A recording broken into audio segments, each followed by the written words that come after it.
Good afternoon, everyone. I would like to call the meeting to order and welcome everyone in attendance. The committee has under considerations the estimates of the Ministry of Forestry, Parks and Tourism for the fiscal year ending March 31, 2024. I'd ask that we go around the table and have members introduce themselves for the record. Minister, when it comes to your turn, please also introduce the officials who are joining you at the table. My name is Glenn Van Dyke, and I am the MLA for Athabasca Barrhead Westlock and the chair of this committee, and we will begin starting to my right. Thank you, Mr. Chair. Good afternoon. Pleasure to join you. My name is Tracy Allard, MLA for Grand Prairie. Garth Rosal, MLA of Vermilion, Lloydminster, Wainwright. Miranda Rosen, MLA for Banff, Kananaskis. Rick McIver, MLA for Calgary Hayes, number one in your hearts. Good afternoon. Jordan Walker, MLA Sherwood Park. Jason Stephan, MLA Red Deer South. Todd Lowen, MLA Central Peace Notley, Minister of Forestry, Parks and Tourism. And on my immediate right, I have Shannon Marchant, Deputy Minister. To his right, I have Daryl Dankaus, Assistant Deputy Minister, Financial Services and Senior Financial Officer. To my immediate left is Shane Schreiber, Assistant Deputy Minister of Parks. And to his left is Dan Lux, Assistant Deputy Minister of Forestry. Good afternoon. Darren Billis, MLA Edmonton Beverly Clairview. Good afternoon. Heather Sweet, MLA Edmonton Manning. Marlon Schmidt, Edmonton Gold Bar. Thank you. I'd like to note the following substitutions for the record. Ms. Rosen for Honorable Ms. Armstrong-Homeniuk. A few housekeeping items to address before we turn to the business at hand. Please note that the microphones are operated by Hansard staff. Committee proceedings are live streamed on the internet and broadcast on Alberta Assembly TV. The audio and video stream and transcripts of meetings can be accessed via the Legislative Assembly website. Participants in the room that wish to get on the speakers list should signal to the chair. Please set your cell phones and other devices to silent for the duration of the meeting. Honourable members, the standing order set out the process for consideration of the main estimates. A total of 3 hours has been scheduled for consideration of the estimates for the Ministry of Forestry, Parks and Tourism. Standing Order 59, Section 1, Subsection 6 establishes the speaking rotation and speaking times. In brief, the Minister or member of Executive Council acting on the Minister's behalf will have 10 minutes to address the committee. At the conclusion of the Minister's comments, a 60-minute speaking block for the official opposition begins, followed by a 20-minute speaking block for independent members, if any, and then a 20-minute speaking block for the government caucus. Individuals may only speak for up to 10 minutes at a time, but speaking times may be combined between the member and the minister. After this, speaking times will follow the same rotation of the official opposition, independent members, and the government caucus. The member and the minister may each speak once for a maximum of 5 minutes, or these times may be combined, making it a 10-minute block. If members have any questions regarding speaking times or the rotation, please send an email or message to the committee clerk about the process. With the concurrence of the committee, I will call a 5-minute break near the midpoint of the meeting. However, the 3-hour clock will continue to run. Does anyone oppose having a break?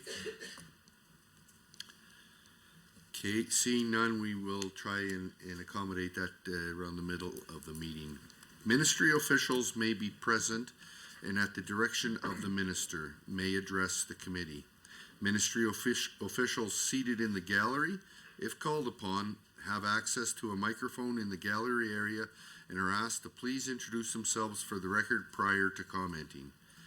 Pages are available to deliver notes or other materials between the gallery and the table. Attendees in the gallery may not approach the table. Space permitting, opposition caucus staff may sit at the table to assist their members. However, members have priority to sit at the table at all times. If debate is exhausted prior to 3 hours, the ministry's estimates are deemed to have been considered for the time allotted in the schedule, and the committee will adjourn. Points of order will be dealt with as they arise, and individual speaking times will be paused. However, the speaking block and the overall 3-hour meeting clock will continue to run.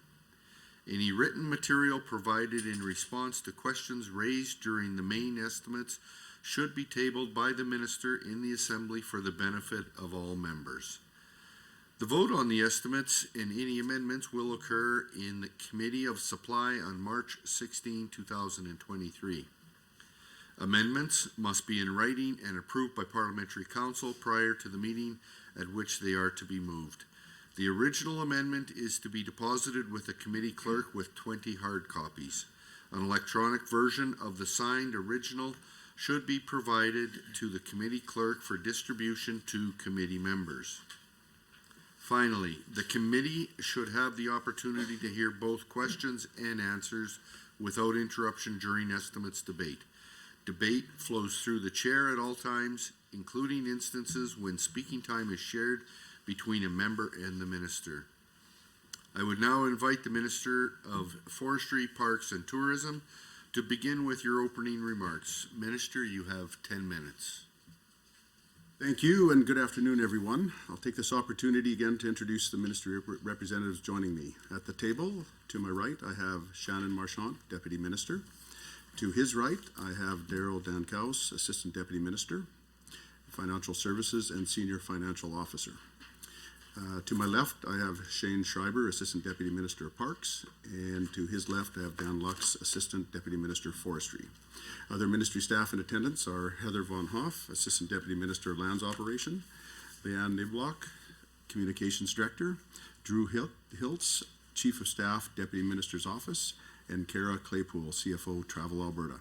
Also in attendance are Minister's Office staff, Patrick Malkin, Chief of Staff, and Samantha Stanke, Press Secretary.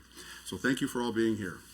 The 2023 Forestry, Parks and Tourism operating budget meets the changing needs of Albertans and the economy by increasing funding that responsibly maintains our provincial parks and crown lands while developing sustainable recreation opportunities, advancing Travel Alberta's mandate to grow and promote Alberta's tourism sector locally and internationally through increased funding, and providing for the continued sustainable management of our forests and public lands to ensure that they continue to provide social, economic, and environmental benefits to future generations. Resources allocated in this budget will be instrumental in ensuring that the department succeeds in this complex and important task, taking the actions necessary in order to achieve the results that Albertans expect and deserve. Forestry, Parks and Tourism's 2023 operating budget is $385.1 million, an increase of $22.6 million from budget 22. Budget 2023 also contains $85 million in capital investment, an increase of $31 million from budget 2022. Budget 23 reflects a decrease in revenue from last fiscal, $334.8 million, down from $355.3 million in 2022. This variance is primarily due to market conditions that have caused forest product price fluctuations and lower 2023 federal funding within our cost-shared federal-provincial agreement for mountain pine beetle control.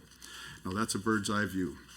This year's budget provides essential resources that support our continued progress on key mandate items. Our provincial parks and recreation areas are sought-after destinations for those seeking to explore the great outdoors.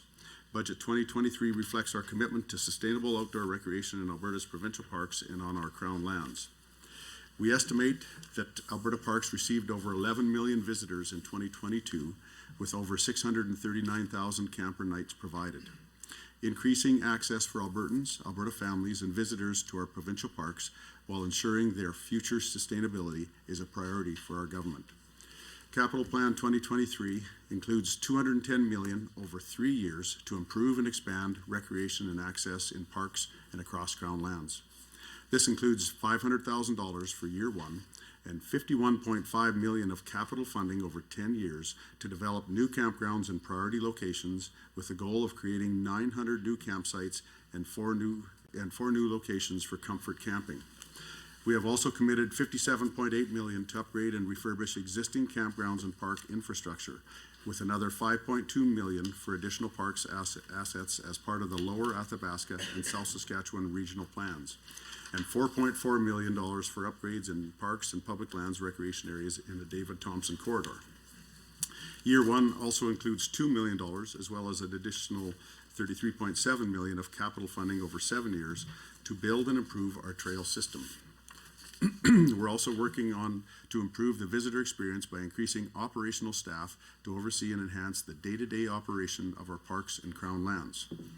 Across summer and winter operations in 2023, we're prepared to recruit a total of 566 seasonal wage staff for positions that maintain frontline park operations, facilitate personnel and visitor safety, and provide environmentally responsible recreation opportunities in our parks.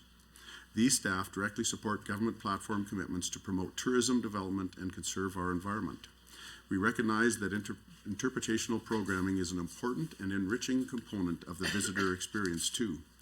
Budget 2023 completes the restoration of this programming to core pre-pandemic service levels throughout Alberta.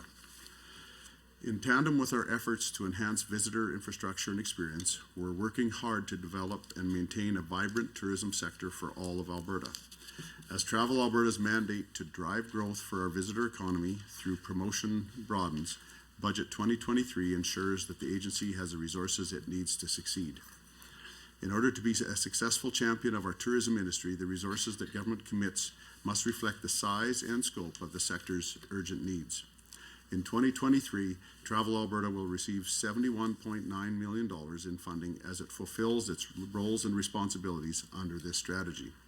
That's an increase of nearly 14% over this year to address our government's additional priorities to advance tourism.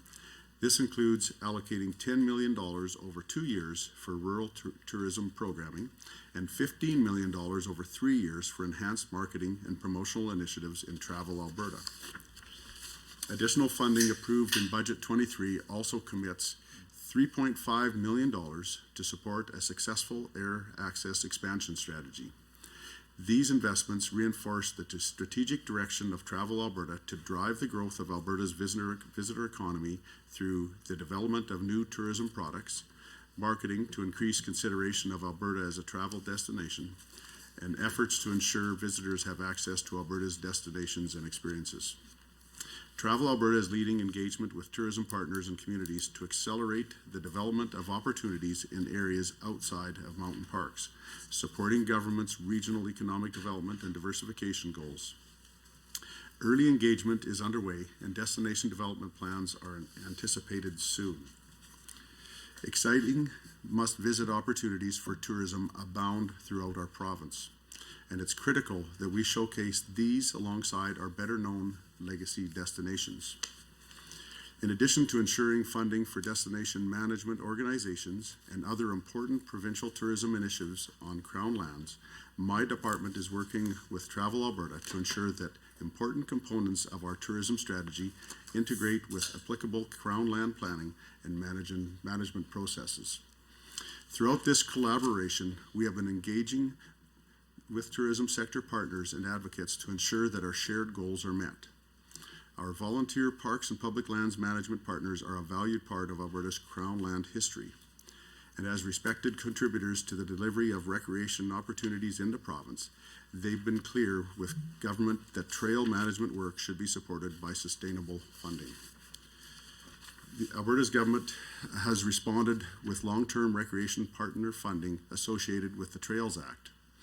Budget 23 provides $4 million for this program for 23-24, which will continue in future years, of which $3 million is committed to supporting official trail managers, including the Alberta Off-Highway Vehicle Association, the Alberta Snowmobile Association, and other hiking, mountain biking, cross-country, and non-motorized trail partners, as they maintain, operate, and improve recreation on Alberta's public lands across the province.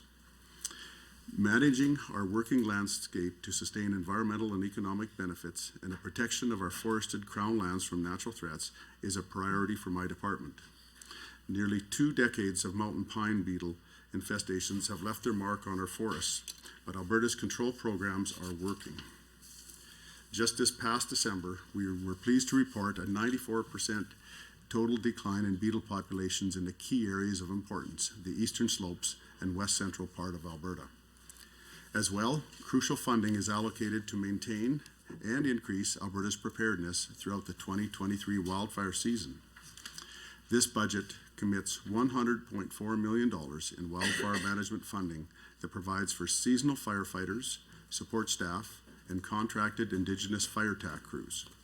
The ongoing maintenance of Alberta's wildfires capital infrastructure, including 33 fire bases, 13 air tanker bases, 127 wildfire lookouts, and 65 weather stations, as well as specialized aircraft and over 1,000 pieces of other contracted heavy equipment. Ahead of the 2023 wildfire season, we awarded a new 10-year contract with an estimated value of $60 million for the operation, maintenance, and storage of the province's fleet of 4 CL-215T air tankers. Alberta's forested public lands are a source of prosperity for communities throughout the province.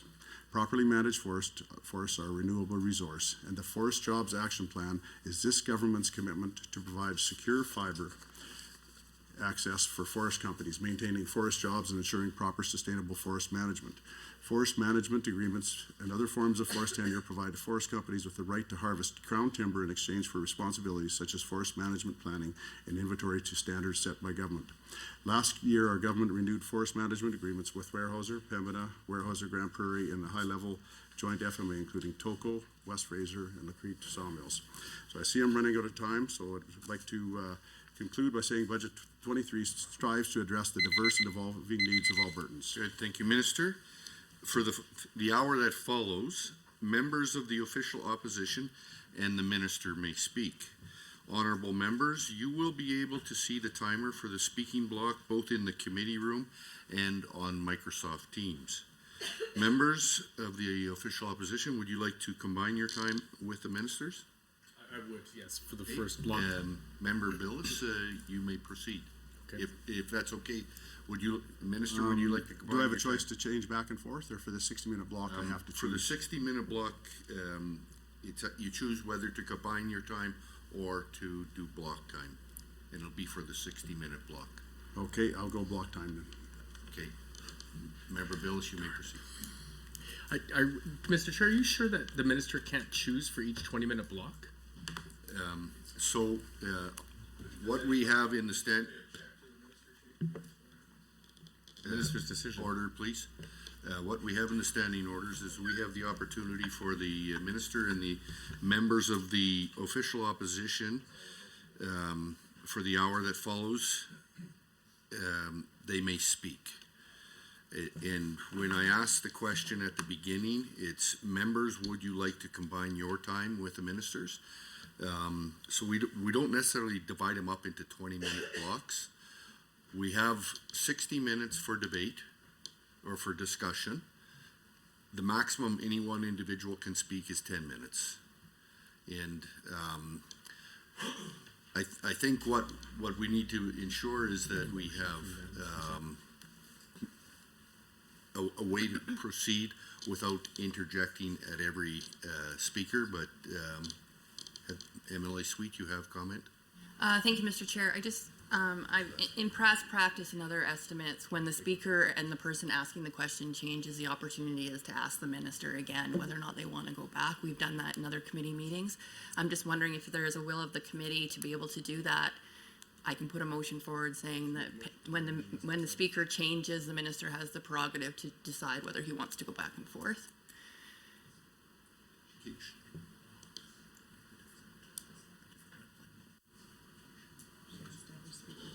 So committee clerk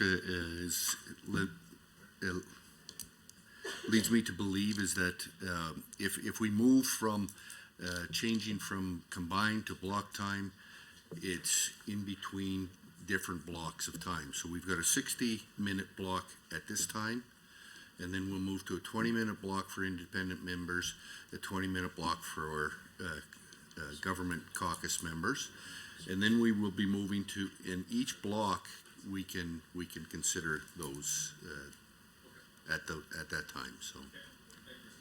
So for now, for this 60-minute block, we will proceed with block time. Okay. Excellent. Thank you, Mr. Chair. Thank you, Minister, and to your officials for being here and for all the work that they do. I'm very proud of our civil service that we have here in Alberta that deliver high quality of service to the people of Alberta, and so that needs to be recognized. I'll start off in this first block asking questions around Travel Alberta.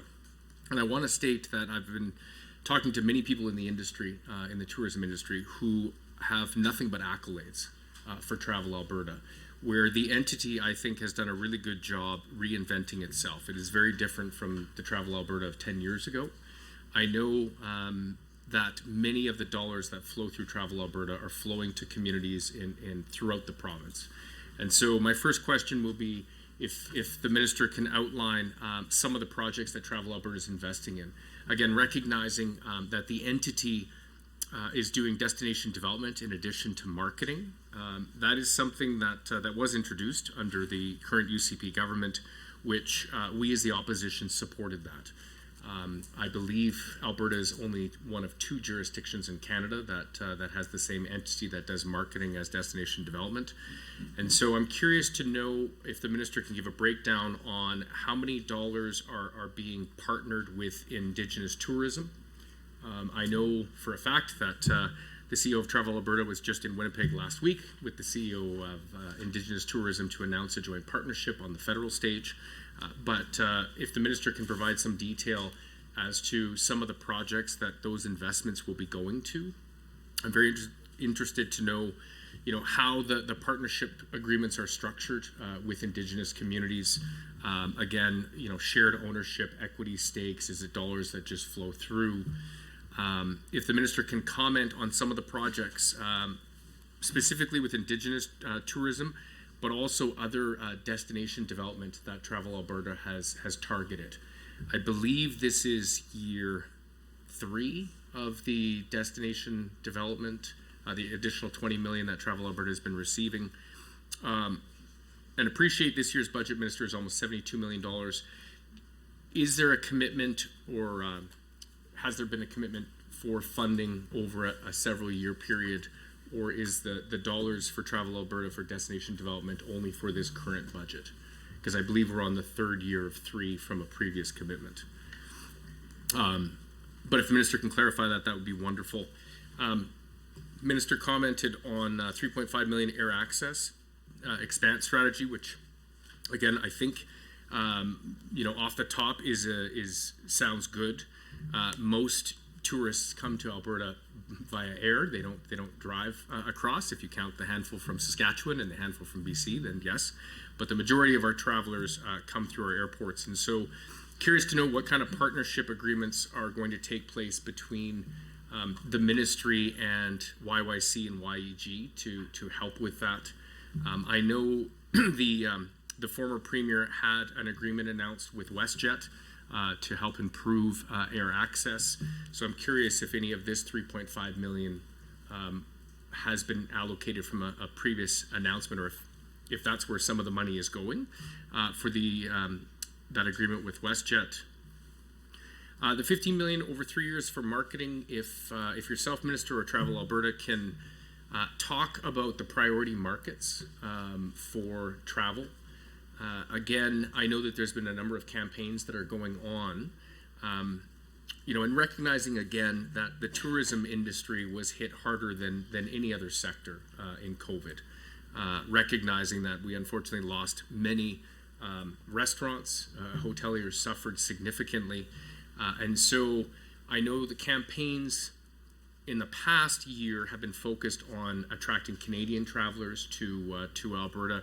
Now, obviously, we're launching international campaigns, but if the minister can give some detail on that.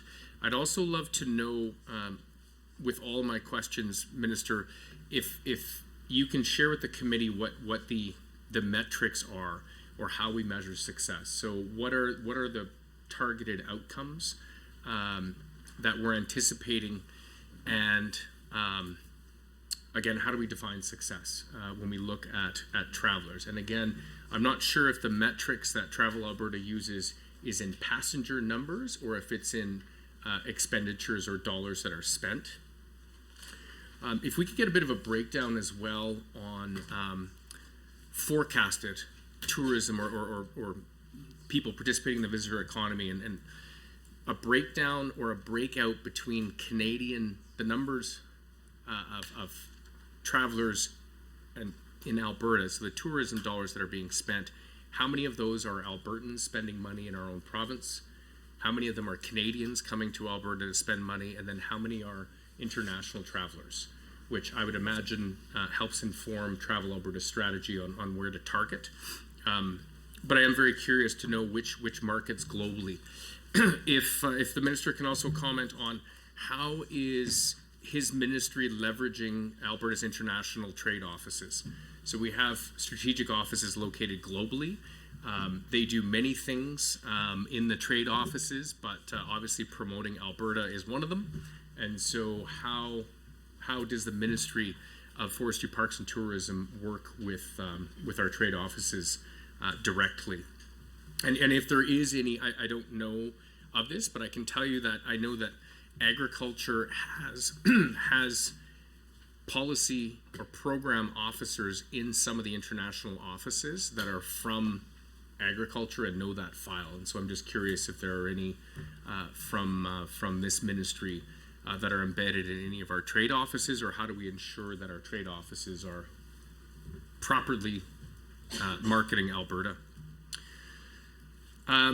Minister, you commented on destination development plans that are coming soon. Again, I appreciate that. I would love to know a bit more of a timeline, if there are any that you can share at the moment. That would be very, very useful. How am I for time? 3 minutes. In one of the blocks later on, I think we'll get into a bit of a discussion on Crown lands.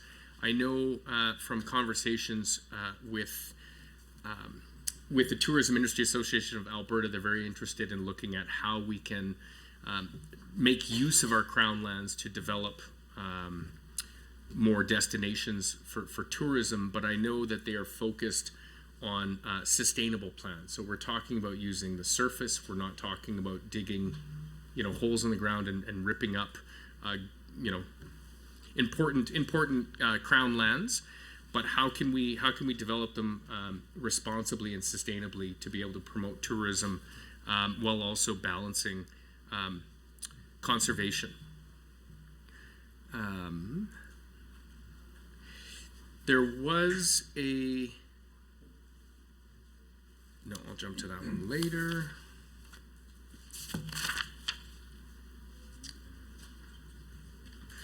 Yeah, so really, Minister, it's questions. I know organizations have reached out just wanting to know if you can comment on how do we balance conservation with economic development. So how do we ensure that if we're developing new product, that we are doing it in a way that is sustainable as possible, respecting obviously the lands that we've been blessed with, but recognizing that tourism is a real opportunity as an economic driver.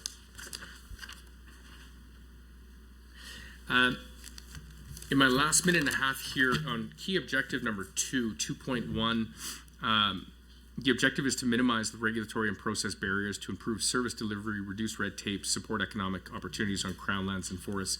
If you could flush that out through you, Mr. Chair, to the Minister, what are some of those barriers? How is the department working with, I would imagine that some of the approvals are still over in environment. And so if the minister can talk about that, and one of the concerns that I had with the Ministry of Environment and Parks being split into two is now we've got two different ministries that are dealing with things like regulatory approvals. And my concern is that we've heard stories of some approvals taking long periods of time to get over the finish line, and this division,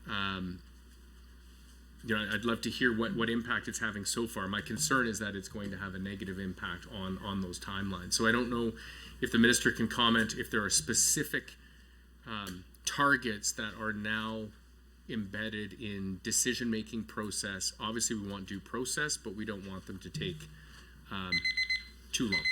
Good, thank you, Member Billis. Minister, you have up to 10 minutes to respond. Okay, thank you very much, and thanks for those questions. I appreciate that. You started off by talking about the good work that Travel Alberta is doing, and I agree they are doing some great work there. When it comes to how they've the projects that they've invested in and with Indigenous tourism and everything, so I just want to maybe talk a little bit about some of the things that they're doing. So as destination management organization, Travel Alberta's programs are focused on helping businesses develop memorable tourism products and experiences, marketing those experiences to potential visitors, and ensuring that visitors have access to and within the province. Some of the notable past investments include the River of Death and Discovery Dinosaur Museum Society at Wembley. Travel Alberta invested just under $25,000 to support that new experience at Philip J. Curie Museum. Another thing, Travel Alberta has invested $500,000 in growth funding towards installation of Alpine Mountain Canyon Coaster, and that's in the Canyon Ski Resort in central Alberta. So there's a lot of jobs that have been created with those projects. Now we talk about to support rural tourism. We're talking about $5 million a year for that. Travel Alberta's Tourism Investment Program provides $15 million in annual funding to support tourism operators. In the past fiscal year, the program supported 166 projects across 73 communities. About 75% of the projects and 70% of the funding were in smaller urban and rural areas of the province. And the funding for each project ranged from $5,000 to $1.2 million, with an average funding of about $90,000 each. Travel Alberta has been directing $6.5 million a year to support an air access expansion strategy, and so that's also been very successful. I think later on you ask about the metrics to define success when it comes to that, and I think what they have found is that I think that increased the actual travelers that have increased to Alberta has been 46,000 that they've seen. So that's how they're measuring success, by actually people in the seats traveling to Alberta. So I think that's been a great success, and there's plans, of course, to continue that going forward. Now, when it comes to Indigenous tourism, I believe there's some money I think that's headed to Métis Crossing, but I think $500,000. But I believe that there's an agreement that they're working on right now that I think will increase the so that's the $500,000 towards that.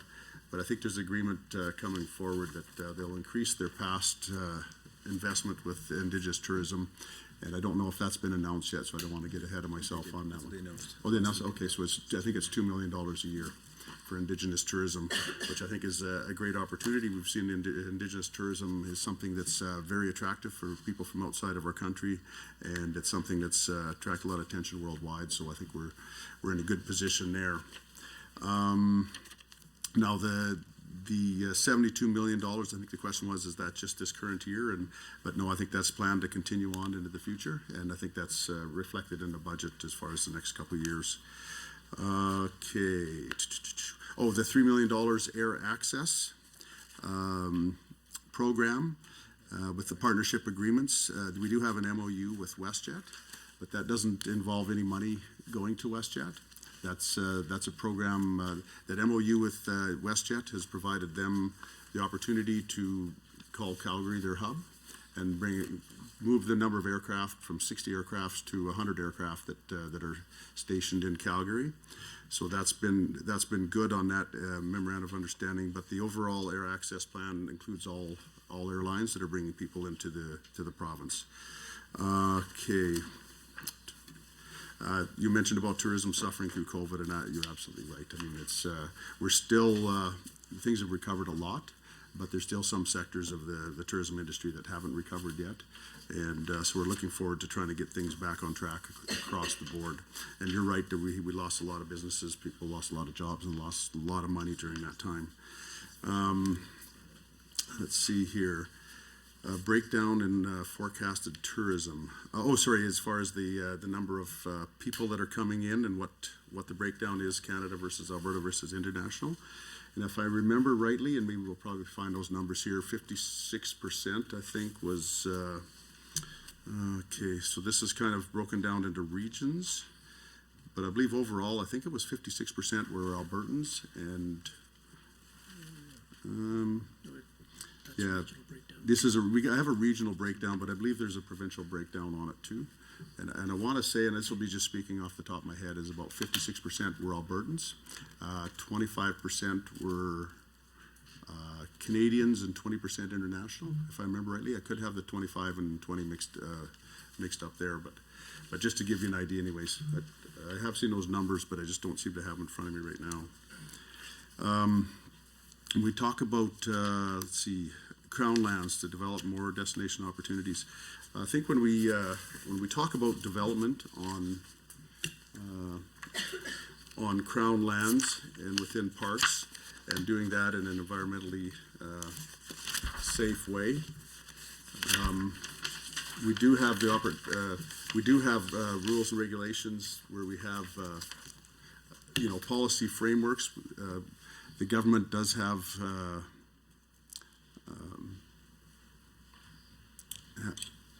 we do have the regional plans and the sub-regional plans. We do have vision documents and other documents that we have to follow as we develop, and we want to make sure that we do that in an environmentally responsible way. So it's part of my mandate to develop an environmentally responsible policy framework for recreation on crown lands and to invest in campgrounds and trails to ensure that there is sufficient high-quality, low-cost recreation sites for Albertans. So increasing access to our provincial parks while ensuring their future sustainability is a priority for this government. And all development in parks is already subject to strict environmental and cultural reviews. And so a part of this environmentally responsible framework is reaffirming the vision for Alberta parks, keeping parks for people, sustaining the environment, and supporting tourism and recreation outcomes. So our provincial park system benefits every Albertan, supporting physical, mental, social well-beings while attracting visitors. So the Crown Land Recreation Framework will define goals related to outdoor recreation to ensure government is working towards common outcomes across the diverse landscape, provide an updated and consistent lexicon for recreation across Crown lands, and identify and define distinct recreation settings described and differentiated based on their character, accessibility, natural characteristics, usage, and on-site operations. These can be analyzed spatially to identify forest priorities for forecast priority areas for planning and development. So. That's why we work with international offices. Okay, yeah, so you ask about the interaction with international offices, and so Forestry provides data to trade offices for potential investors, also promote sustainable management framework. So there is that communication going back and forth with those international offices. Let's see here. Red tape reduction. Okay, yeah, so let's do a comment on red tape reduction. And when it comes to red tape reduction, we have, and actually we have that document here. We're working on the timelines on permits.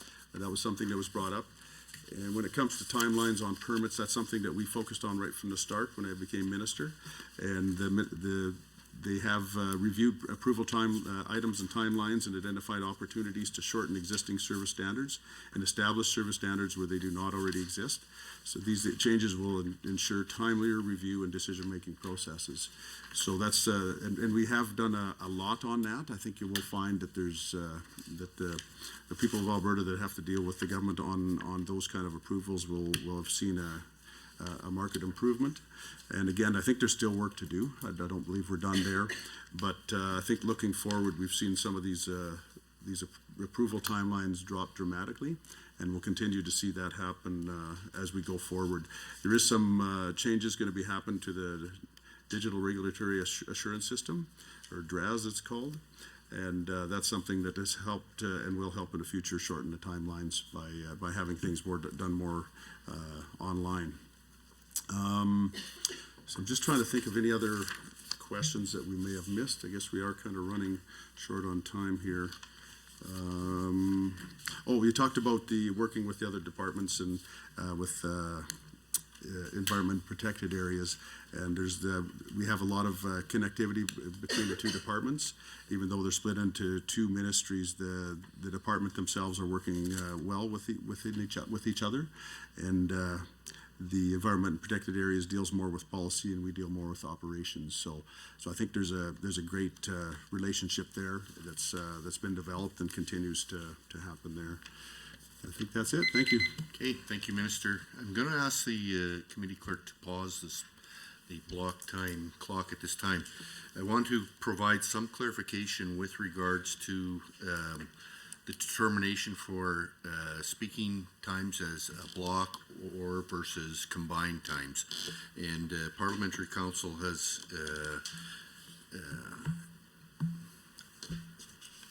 essentially instructed us that we can do where we can do combined time for some, speaking blocks for others. But what it is going to require is for each member, when they're done with their time that they want to speak, if they're going to cede their times to another member, to through the chair cede the time, and then the chair will ask the member if they want to be combined time or block time. So each time that we move into a position of deciding with a new member, asking questions, making comments, then we'll have to ask the question, do you want to have combined time or block time? But we will allow that to occur. So if, as we move forward, members will cede their time, but then give time for the chair to actually ask the question of whether or not we're going to continue with combined time or block time. Sorry for the inconvenience for the first 10 minutes, but so we will now start with the next set of questions from official opposition. Okay, MLA Schmidt, and combined time or block time? If the minister is amenable, I would like to combine time. Minister, And I'll stick with block on this one. block time? Okay, we will proceed with block time. Well, thank you to the minister for coming to answer some questions. First of all, let me congratulate him on his appointment. I note that it was a year ago that his predecessor told him in the legislature, what a joke, this is why your career is over, and now you are here answering questions, and he is not. So congratulations on that. A bunch of my questions have to do with the Trails Act. First of all, Outcome 3 Key Objective 3.2 in the business plan includes the implementation of the Trails Act.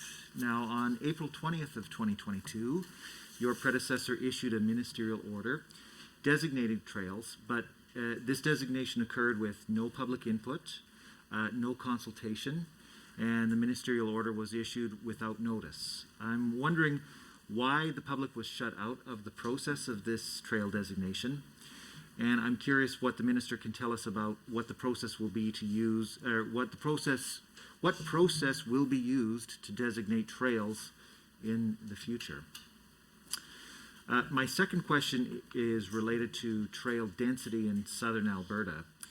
A recent report shows that about a quarter of the trails that exist on the landscape in southern Alberta, particularly in areas like Kananaskis and the Ghost Public Land Use Zone, don't appear on any official maps. That amounts to about 6,000 kilometers of undocumented trails that, if they continue to be used, will put the health of the land, the water, and our wildlife at risk. I'm curious what the minister can tell us about why his government has failed to properly manage recreation in southern Alberta, and what he's going to do to enhance sustainable outdoor recreation, particularly in the area of southern Alberta where use is so intense. I have some boring procedural questions about the Trails Act. The Trails Act clearly spells out the requirement to develop trails management plans for designated trails, subject to the regulations. Now, almost a year after the trails were designated by order that I mentioned in the first question, there are no trail management regulations and no trail management plans. Why has the government failed to follow its own law for a year? Where can I find the regulations related to trail management plans?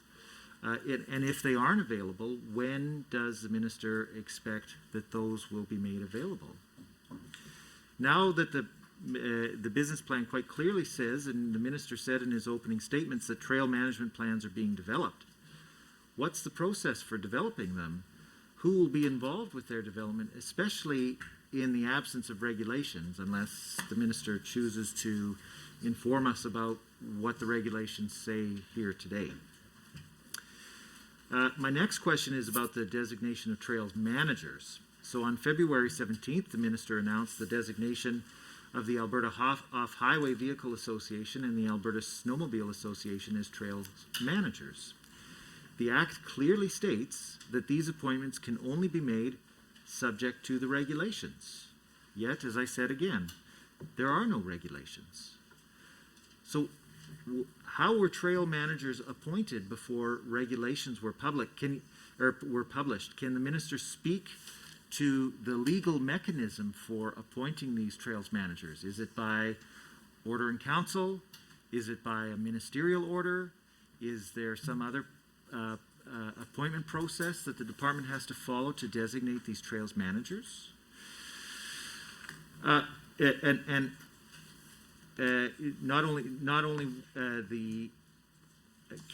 I'm asking the minister to not only provide us the legal instrument by which these appointments were made, what was the process followed to select these organizations as trail managers? And how can future potential trail managers expect to be considered to be appointed as trail managers, especially in the absence of any clear process or regulations in this case?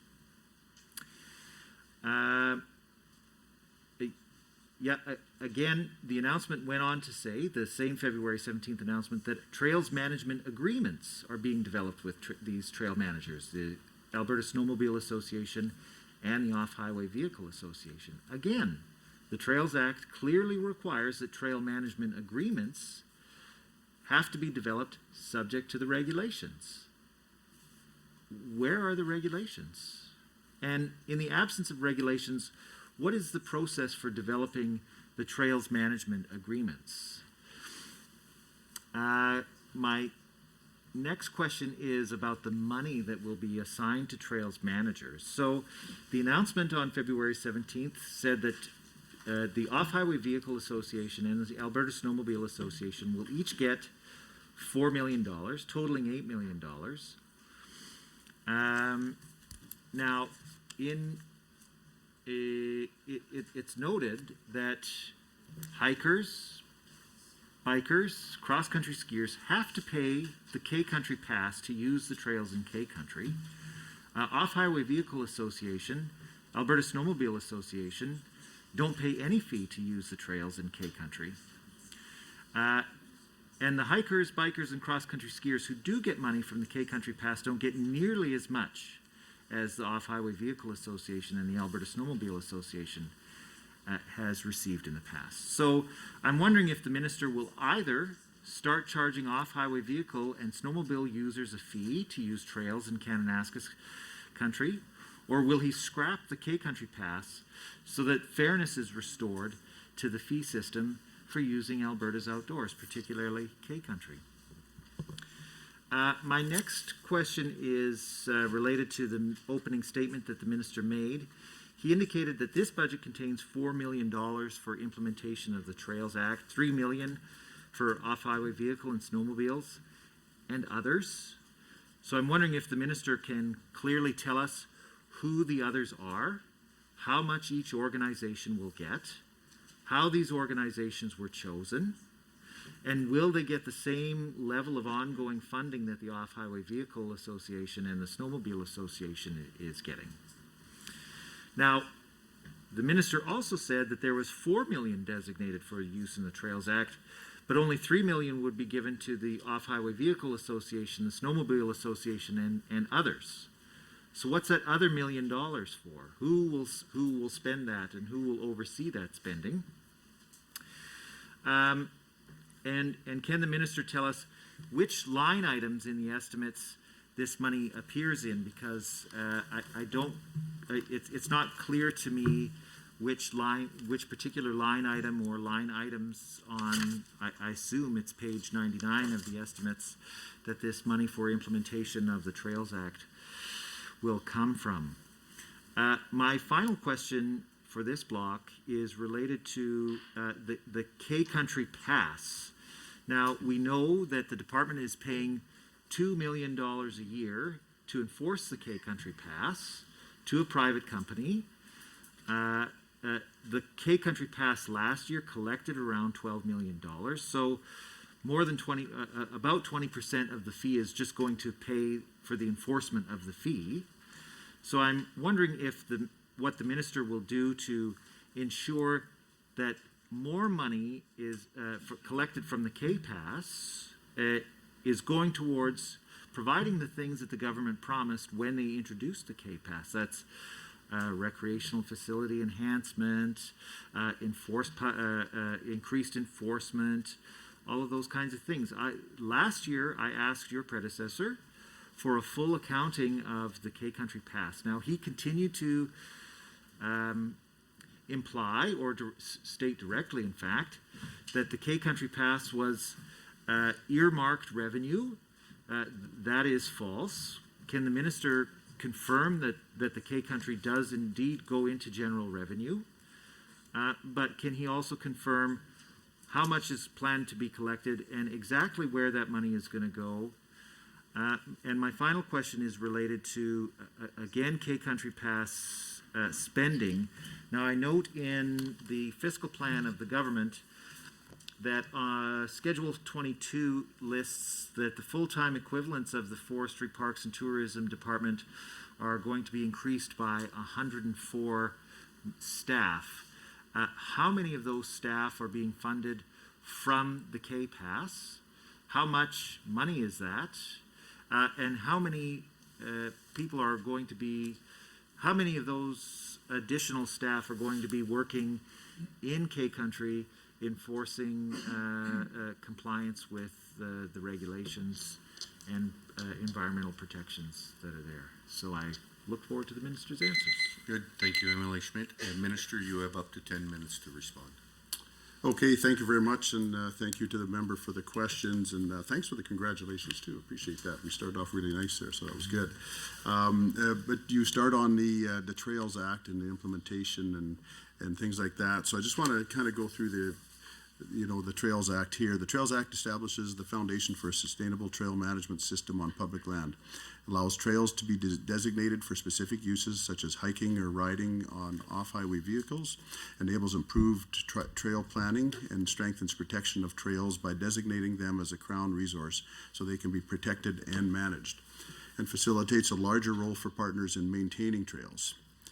Outdoor activities and opportunities are something Albertans look forward to at all times of the year, which is why our government is investing $6 million in trails through Budget 2023. To help keep trails safe and accessible for all Albertans, we officially appointed the Alberta Off-Highway Vehicle Association and the Alberta Snowmobile Association as trail managers. Both associations have done important work across the province for years, and their continued work will ensure the sustainability of some of the province's most popular trails while conserving the landscape and protecting the environment.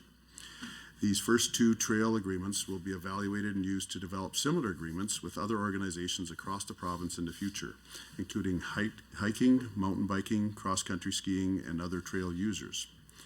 The appointments align with the mandate letter commitment for trails to ensure that there are sufficient, high-quality, low-cost recreation sites for Albertans. So I think some of your questions revolved around, why the amount of money for the off-highway vehicles versus others. And I think we have to realize, and it seems like you seem to be concerned also about off-highway vehicle use and how it affects the environment. And so obviously we need to make sure that these funds are being used to protect the environment, to develop the trails in an environmentally responsible manner. And so I think the funds that are used there are well spent, and that when we use organizations like these, they use volunteers to do a lot of the work, so we actually get a lot more done for the taxpayer's dollar by using these organizations like that. And so the use is substantially different between hikers and off-highway vehicles. When we look at you mentioned about I think the $1 million between the $3 and $4 million, the $1 million difference, and that goes to internal trail management. You also asked about where this is found in the budget. It's under element 4.1 in the budget that outlines the money for the trails partnerships. As far as other organizations and that are included that we are working with, we have the Alberta Hiking Association, the Alberta Equestrian Federation, Crow's Nest Pass, Quad Squad, Bragg Creek Trails, Great Divide Trail Association. And I won't go through the whole list, but there's a lot of the Alberta, so the Alberta Equestrian Federation Society has received money for different things. The Hinton Mountain Bike Association, the Great Divide Trail Association. But these haven't been confirmed, but they are publicly announced. So there's some of the stuff is I guess somewhat sensitive, so I can't give amounts and give a complete list. But once that final, then it will be public, and you'll be able to know what's happening there. So there's again there's lots of organizations, not just the ones outlined as trail managers, that will be on the receiving end of some of these funds. So just want to kind of go back. Okay, so we're going to go to. I got some information on the regulation and the designation piece. Okay. I'll put that up if you'd like. Okay, so maybe I'll just turn the time over to Deputy Minister Marchant to cover just a couple of those questions too. Sure. Just thank you, Minister. Just in terms of the delegation of the trail managers, so that, as my understanding is, the Act allows the designation subject to regulation. So the trail managers, obviously, as I think as the Minister said, need to align with the approved land use plans, and agreements have been being developed with the two organizations that, as the Minister identified, have a long-standing working relationship. So that, but agreements for the funding, so there's a clear understanding of what the objectives are for the use of that funding, and alignment to all of the environmental protections. So just a little bit more additional information on that. I'll turn it back to you, Minister. Okay, thank you very much. And there was comments on and questions on the conservation pass, and so I just want to go through a little bit there. So I'm committed to reviewing the conservation pass, and meanwhile the KCP remains in place and continues to be enforced. KCP funding is supporting outdoor recreation and conservation partnerships in Kananaskis. So I'm committed to ensuring the review is thorough, fair, considerate of the region's future. All aspects of the pass are under review, and all options are being considered. It is important to ensure our review reflects a diversity of opinions while prioritizing affordability and promoting outdoor recreation and tourism. Rushing our review would be a disservice to those who love Kananaskis country. It continues to be a destination for Albertans and visitors from across the country and around the world, with more than 4 million people exploring the area annually. So it's important to ensure that we have the right solutions in place to support outdoor recreation, public safety, and conservation. As the owners of Kananaskis country, Albertans can and should expect that the fees collected for visiting the area are being reinvested to support the area. Fees should not be cost prohibitive or prevent Albertans from accessing our provincial parks and recreation areas. A portion of the pass revenue supports grant funding to improve recreation opportunities for hiking, biking, equestrian activities, and skiing, and support the shared conservation outcomes for fish and wildlife, and maintain partnerships in the delivery of conservation projects. $300,000 in partnership grants are planned for 23-24. And so we're grateful for the work that our partners in the dedication, collaboration, innovation, and the sustainability of our provincial parks and protected areas systems. So as mentioned, in 2021, the KCP generated $12 million in revenues that were reinvested in K Country. So if we look at their, I'm just going to go through here. Forestry Parks and Tourism is currently spending $1.3 million on staff and service contracts. There is, so it's expected in 22-23 to earn $11.5 million. So some of those initiatives are new conservation initiatives, grants, partnerships, research, $500,000. Conservation and human wildlife coexistence, $450,000. Expanded investment in local trail organizations to improve partnerships in trail stewardship, $940,000. Maintaining 1,600 kilometers of trails, $1.2 million in total. So the summer, $700,000, and the winter, $500,000. Public safety and dispatch programs, $1.5 million. Crown land enforcement via conservation officers, $1 million. Recreation management includes approvals and permitting, park rangers, planning, admin management, $1.5 million. And improving access to protect the lands, as well as support use by increased number of visitors. So supporting operations of specialized facilities, including Canmore Nordic Center, $1.1 million, and William Watson Lodge, $750,000. Completing facility infrastructure maintenance and operations, about $500,000. And then, as you mentioned, the enforcement of $2 million. So I think when we look at you mentioned about the enforcement, and I think one thing that we wanted to be sure is that we didn't divert staff from their frontline duties and their important duties that they have right now for enforcement. So that's why the contract was made with an Alberta-based global traffic group. And the other options were considerably more costly and less efficient, including things like road booths, pardon me, and parking lot kiosks, which are resource intensive and create additional issues such as traffic congestion. So again, we have a lot of good work being done in Kananaskis country. I think when we look at the total amount of money that's spent in Kananaskis, I would say we're roughly spending $50 million a year in Kananaskis, both with operational money and capital money. I think in the past it was $18 to $20 million a year in operational. Now it's up to $23 million. And in the past, it's been, some figures in the $20 million for capital, and I think this year we're around $30 million in capital expenditures in Kananaskis. So there is a significant amount of money and resources that are being spent in Kananaskis, though I can understand your concerns on that to make sure that Kananaskis is taken care of properly, and because it is considered a crown jewel by many in this province. So. I'm just trying to think if there's any other questions that we may have missed. Okay.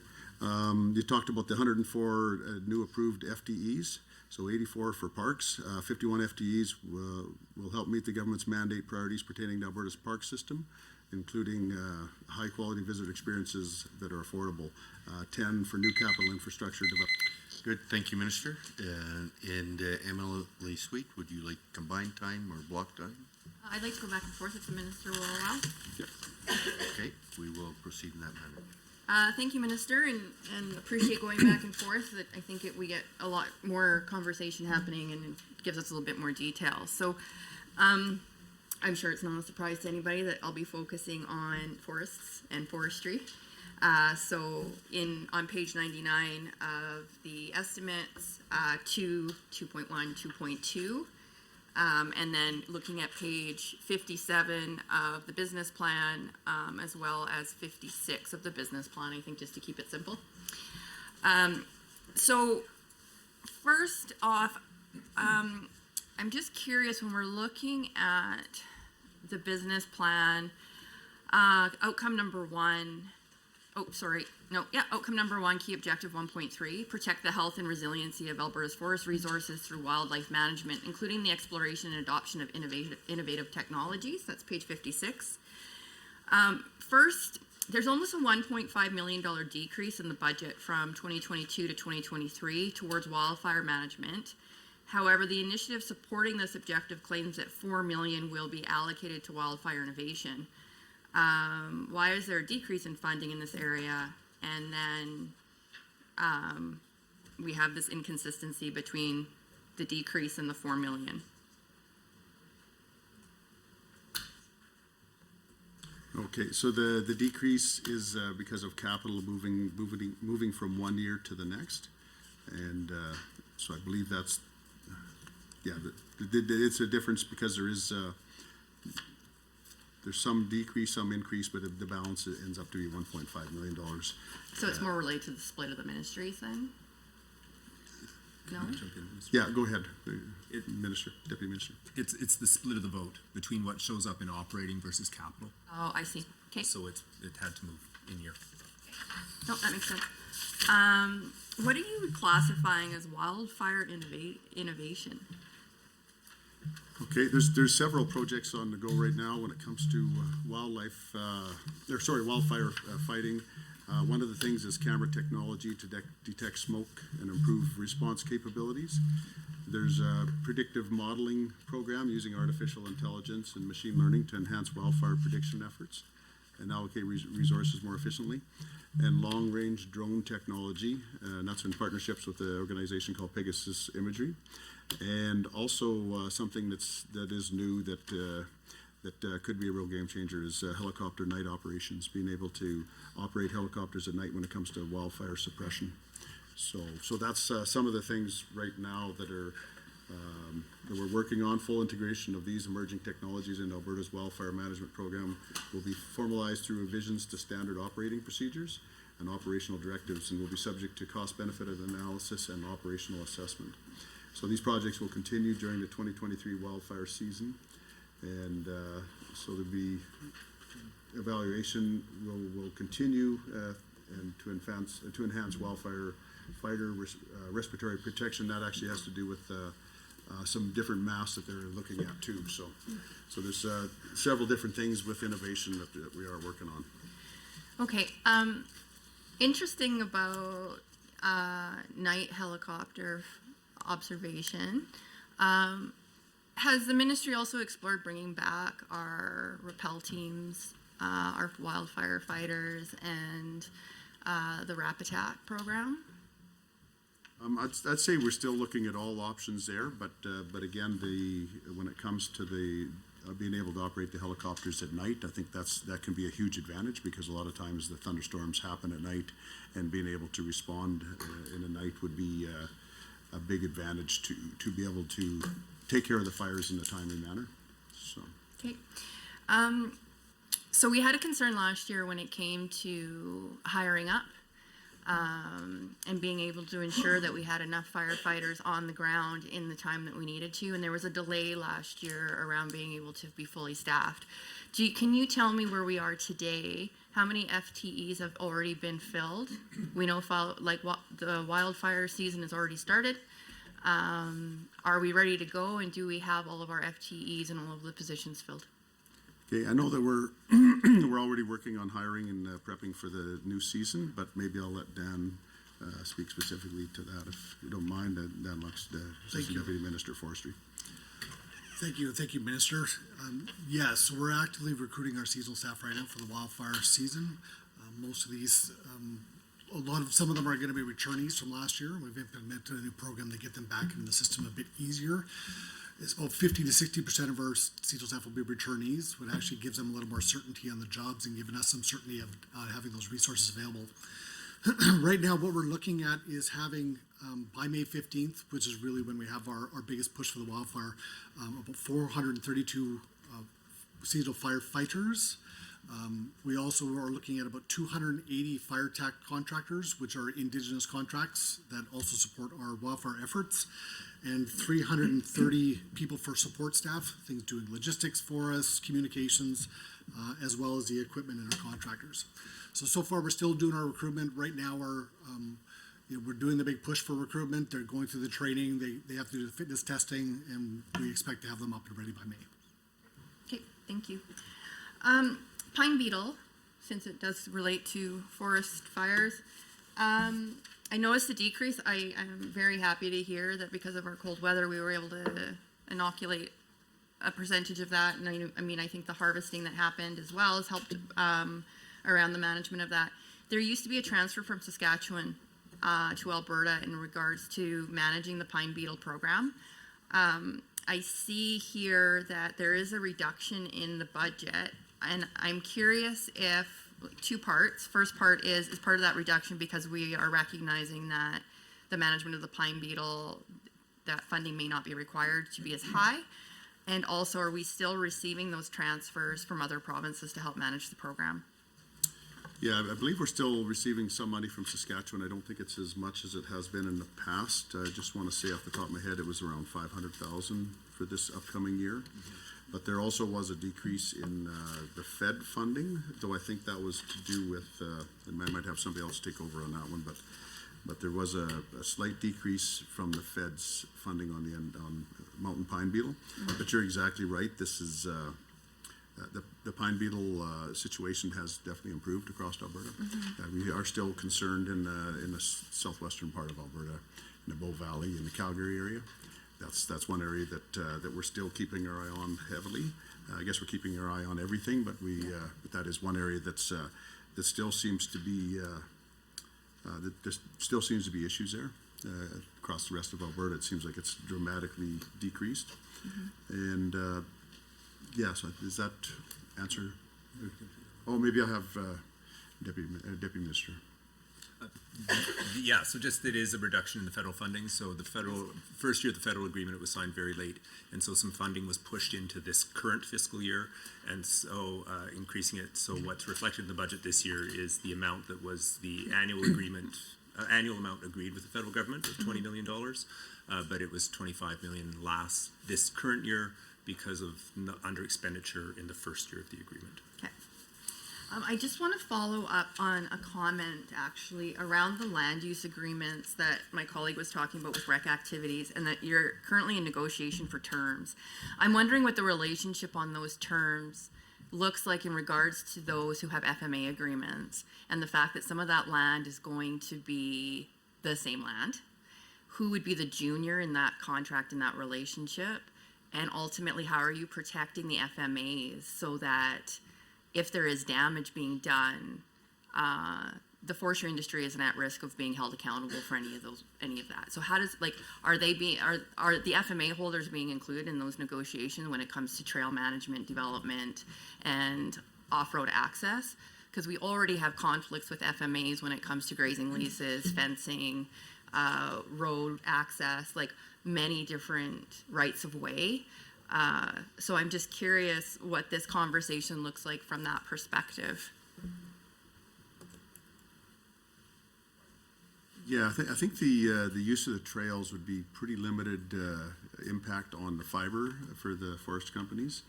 And I guess one thing that's helped by having this department together as it is we have people in the same department working together on issues like this.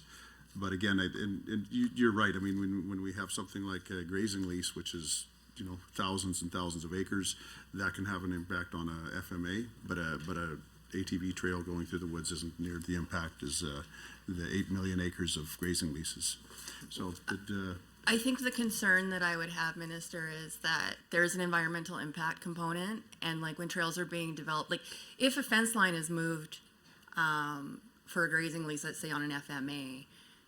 There is conflict sometimes between did forestry do that, who did that, who's putting the fence back up, all of the things. Let's just say one of these trails is developed and it actually goes through a waterway and there's contamination or something happens. That ultimately is part of the responsibility of the FMA. So who's the junior? Who's responsible when we have agreements being made between the ministry in regards to cleanup responsibilities? I hope I'm making this make sense, but now we're starting to see even more conflicts between land management agreements. Okay, I'll have Deputy Minister Marchant just take a quick look at that. But I think, we do have land use plans that we have to follow. And so and we do have to work to incorporate all different things into forest management plans. So I think that work is continually being done, but Deputy Minister, do you want to add? Or?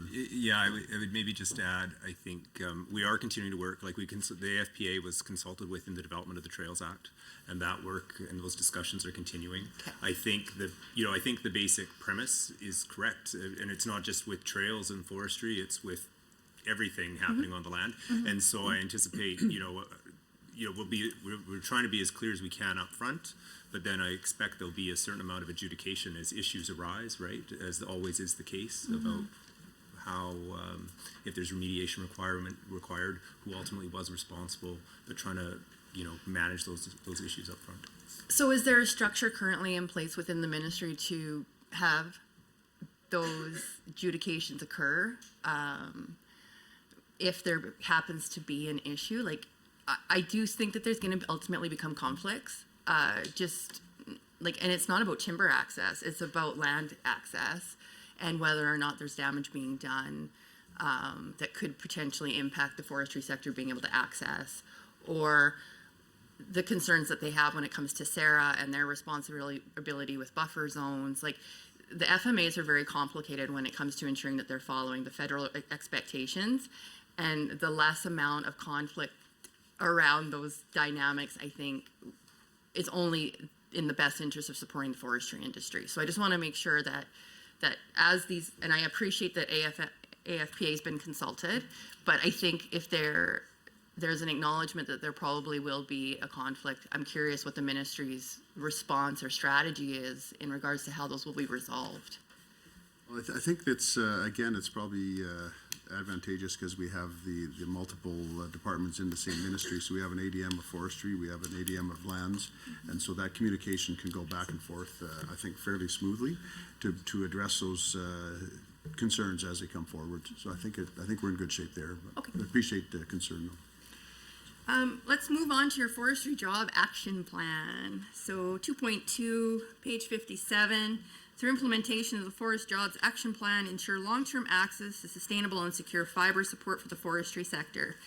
Minister, I'm curious because I look at your key objectives on this page to address outcome 2. One is about Travel Alberta, and the other one is about the soft lumber litigation and negotiation. I don't see anything in regards to value add, support for innovation or expansion in the forestry industry. And from what I'm hearing from current producers in the area or in the province is that there's a lot of potential coming out of BC, and there's a lot of opportunities around looking at new value production with existing pulp mills and with existing sawmills, and looking at some net zero components, becoming cogens, also being able to use pressure board differently and do some value add around that. And I don't see anything in your budget to support the industry in moving forward in their innovation and value add expansions. Okay, yes, so I think what we're noticing here is that when we look across the forestry landscape and the forestry industry across Canada, we're seeing that Alberta does seem to be the place of choice to invest. And that's because of a lot of things, because of our tax regime, our access to fiber, and how we've been managing our forests over the years. And so I think when we look at the the investing in the Forest Jobs Action Plan, that's the government's pardon me, that's the government's commitment to providing secure fiber access for forest companies, for maintaining forest jobs, but also ensuring proper sustainable forest management. So supporting our province's value-added wood manufacturing industry through Alberta Value-Added Wood Products Program grant that promotes research, innovation, and new product market entry. And by providing funding through the Canada Wood Grant, Alberta participates in supporting technical development and promotional marketing to establish growing long-term offshore markets for Alberta wood products. So again, we have these programs in place. We have opportunities here in Alberta, and again, we're seeing that the forest industry is investing in Alberta. I think in this recent slowdown, or I guess the lowering of prices for forest products, we've seen very little mill slowdown in Alberta and a lot of mill slowdown in British Columbia. And I think that's because the industry realizes that their investment is better and safer here.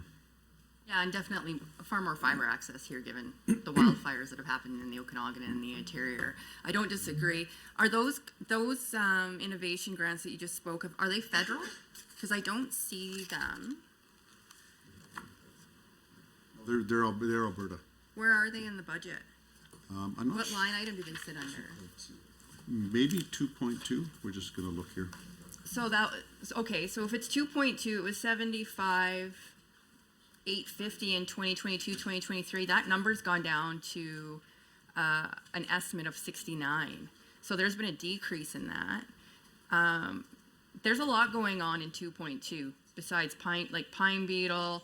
Then we're looking at trade exposure. Then we're also looking at the grant. So what is the value of that opportunity fund or the grant fund? It's not very much by the looks of it. Dan, do you want to take that? Sure. Yeah. Yeah, right now the grant to Woodworks is 2.2 million, but it's a 3-year grant, and so we want to it's see. Woodworks. Yeah, it's with Woodworks through the AFPA. We want to see how they perform. You know, we're working with a lot of the value-added producers through that grant just to understand what their needs are in order to grow. So we wanted to see where they're coming from, and then the grant. Good, thank you. That concludes the first portion of questions for the official opposition. We will now move to the government caucus for 20 minutes of questions from the members. Who will begin? Member Rosen, would you like to combine time? I would love to combine time if that is all right. You Perfect. may proceed. Well, thank you, Minister, so much for being here today, and welcome to the new role and to Cabinet. We're very excited to have you in our committee, and certainly I know as your Parliamentary Secretary, it's been such a pleasure and an honor to work together the past few months. And this is kind of my moment, because I know in the chamber I'm not allowed to ask you any questions, so your full interrogation gets to come now. I wanted to start off talking about the language that's used in your budget, because I really believe that language can be powerful, it can be very intentional and carry a certain weight to it. And if we look at the language in your budget, especially to the potential for crown lands and tourism, I think it's quite groundbreaking. It's proprietary. It's something new, and I think it's very deliberate. And I want to give you the opportunity to talk about that. We see language in your budget around jointly supporting biodiversity and conservation and economic development on crown lands, which is a concept that perhaps other members or certain organizations cringe when they hear. But we know as conservatives, and I think as many recreators and users of the outdoors do, that these concepts can coexist, that we can love our outdoors, love using them, love enjoying them, while also conserving them and protecting the biodiversity of them. We also see in outcome 1, you discuss creating a business environment where tourism and parks can, quote, thrive and achieve their economic potential to support diversified economic prosperity, minimize regulatory and process barriers to support economic opportunity on crown lands.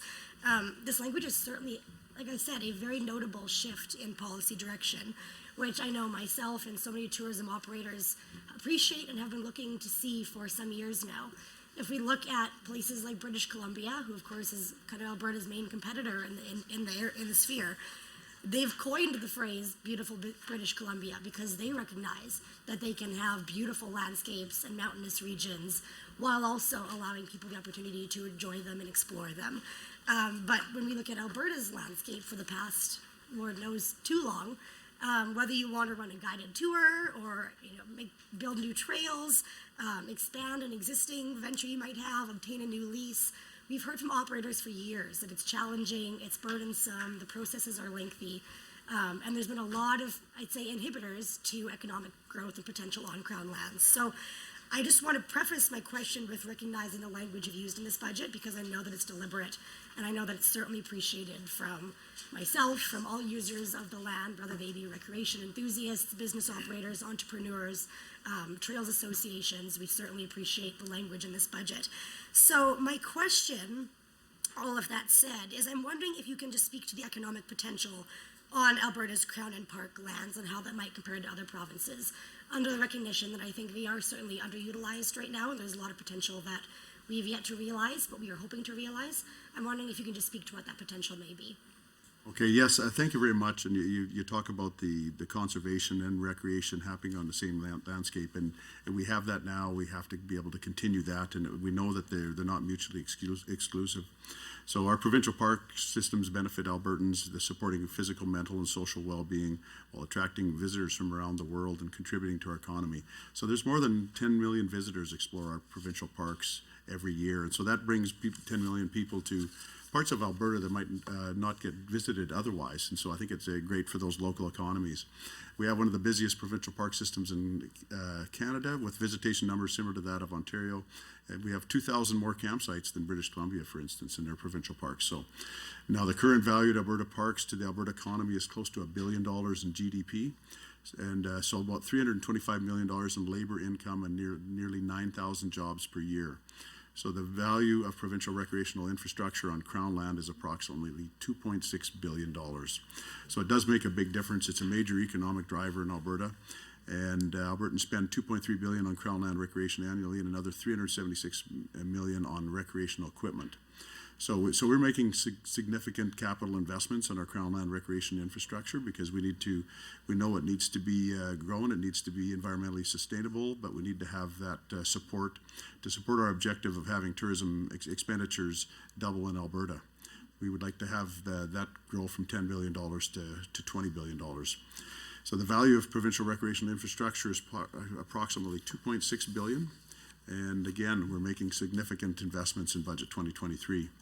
And so that Our crown lands, consisting of parks and public lands, encompasses over 60% of Alberta. So we have a huge land base there. We need to be able to make sure people have that opportunity to enjoy it and to travel across Alberta to all parts of Alberta. We a lot of times we focus on, some of the main tourism areas in Alberta, but we know that there's lots to see all across Alberta, from the far north to the far south, and so we need to make sure that we unlock that potential to improve our existing tourism areas, growing new areas in the province, while making sure we balance the other needs on the landscape, such as conservation. Thanks for that answer. And just to confirm, I believe I heard you say to one of the members earlier that Alberta either had or was planning to, in this budget, create 900 new campgrounds or campsites. Can you just confirm if that 900 total is forthcoming, or if that was already created? Yeah, I think that's in the plans to develop those ones right now, and we are in process of developing more campgrounds and improving campgrounds right now. A lot of the campgrounds were built in the 70s and 80s even, and camping styles have changed dramatically since then. So we are improving some of those campgrounds too. Okay, so to confirm then, the intent would be for Alberta to actually have nearly 3,000 more campgrounds in British Columbia. Yes, exactly. We'd like to have, I guess BC is one of our biggest competitors when it comes to tourism, and we want to make sure we have our share of those tourist dollars and tourist individuals. Thank you. I appreciate that, and certainly appreciate the need for Alberta to continue to be, and increasingly competitive with British Columbia and other jurisdictions that have similar tourism interests to our own. Speaking of recreation opportunities, I also note in your budget, and I believe this has been touched on a little bit already, but there is a $17.1 million allocation to refurbish and build recreational trails. Certainly in areas like where I come from, whether that's Kananaskis or West Bryan Creek, the Bow Valley Provincial Park, other areas, and that's just my region specifically, but our trails networks support really our entire local economy. If you go to a place like Bryan Creek, I believe visitation there has increased 350% in the past couple of years. That's primarily because they built out this expansive trail network that has attracted so many new people to the small hamlet who then stay for ice cream or to shop at the local stores, grab dinner or a pint later. So we know that trails and a recreational economy can have such a significant economic impact and can really build out communities that would otherwise probably not build out or have such a thriving tourism economy. So looking at that $17.1 million investment into refurbishing and building trails specifically, I'm just wondering if you can comment if how significant of an increase that is comparative to other years, and what we can expect the economic return on investment to be with regards to that specific investment.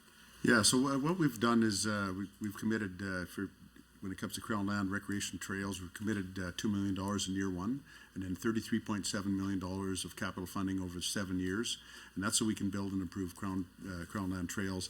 Now we're starting slow on it because it takes time to make these plans, and there's a process that we have to go to build and improve trails, and so we got to go through that process. That's why we can't just spend a lot of money on year one. We need planning to move ahead with that. So it has several priority projects for recreational enhancements, and most of them are targeted along the eastern slope sites, but we do have plans to do some development all across Alberta. So another thing we've done is allocated $1 million annually to the Alberta Off-Highway Vehicle Association and $1 million annually to the Alberta Snowmobile Association for the next 4 years to build and grow our provincial trail system. We also look to support non-motorized users of our trail systems in the coming days. We'll be announcing some more coming on that. So this funding is new funding to improve our parks, build campgrounds and trails, and it's part of the government's commitment to strengthen our recreation assets and amenities across the province and enable better recreational experience on our beautiful Alberta Crown lands. Thank you. And I believe, again, this was also addressed in part earlier, but I'm just wondering if you can list any specific investments besides the AOHVA, I believe is the acronym, investment recently, and what if you could speak to any other investments that have already been made in either trail upgrades or in trails associations, whether that be through grant programs or whatever means it may be, and where those are located.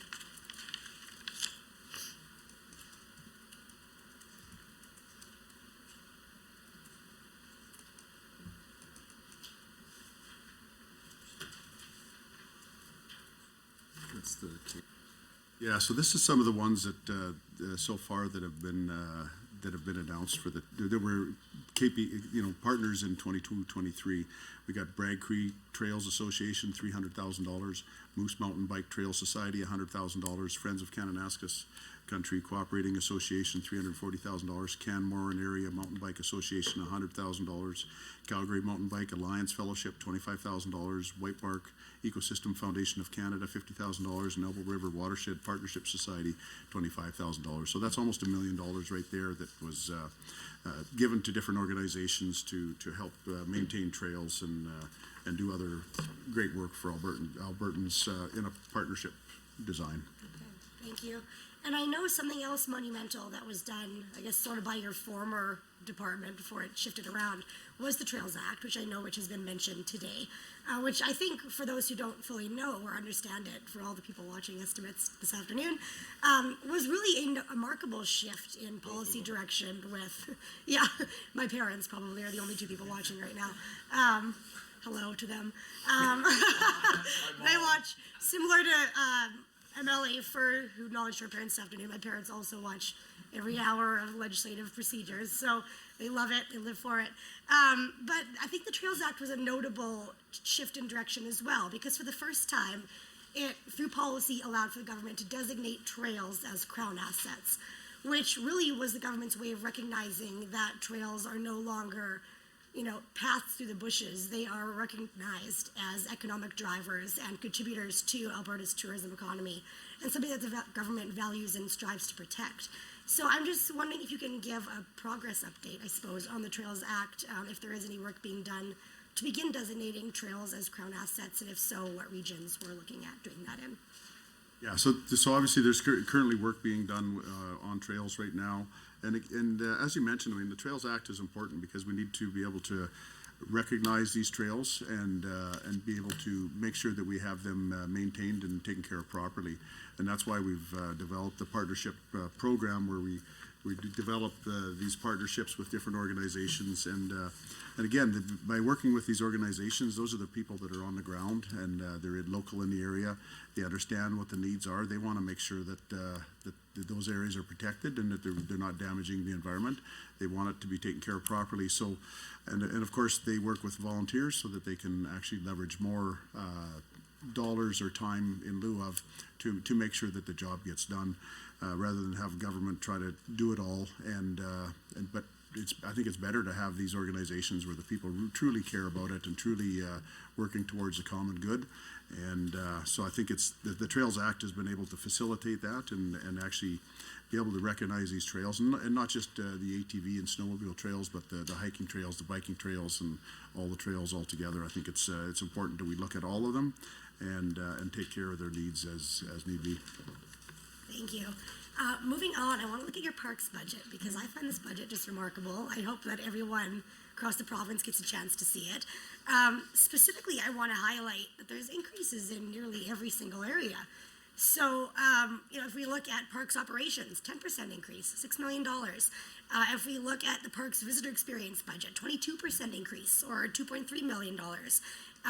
Most notably, if you look at the conservation budget, an 8% increase, or $500,000 to parks conservation. Infrastructure, $1.2 million, or 10% increase. And a 40% increase for capital from last year's estimate. So your parks budget is quite strong, and I really want to recognize that because this is an acknowledgement and of significant investment in nearly every area across our provincial park system. So I'm just wondering if you can comment on specifically where some of those investments in infrastructure will be made, noting that, again, I believe it was quite a significant increase.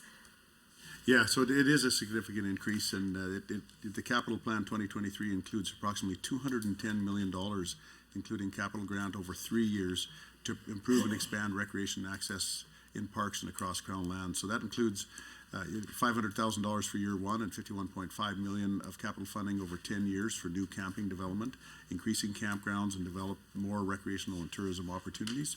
$2 million for year one and $33.7 million of capital funding over 7 years to build and improve Crown land trails. An additional $700,000 in year one and $26.3 million over 3 years of new funding for capital maintenance and renewal projects. All development in parks is already subject to strict environmental and cultural reviews. This environmentally responsible framework will set a renewed vision for Alberta parks, keeping parks for people, sustaining the environment, and supporting tourism and recreation outcomes, which supports the increase in conservation funding.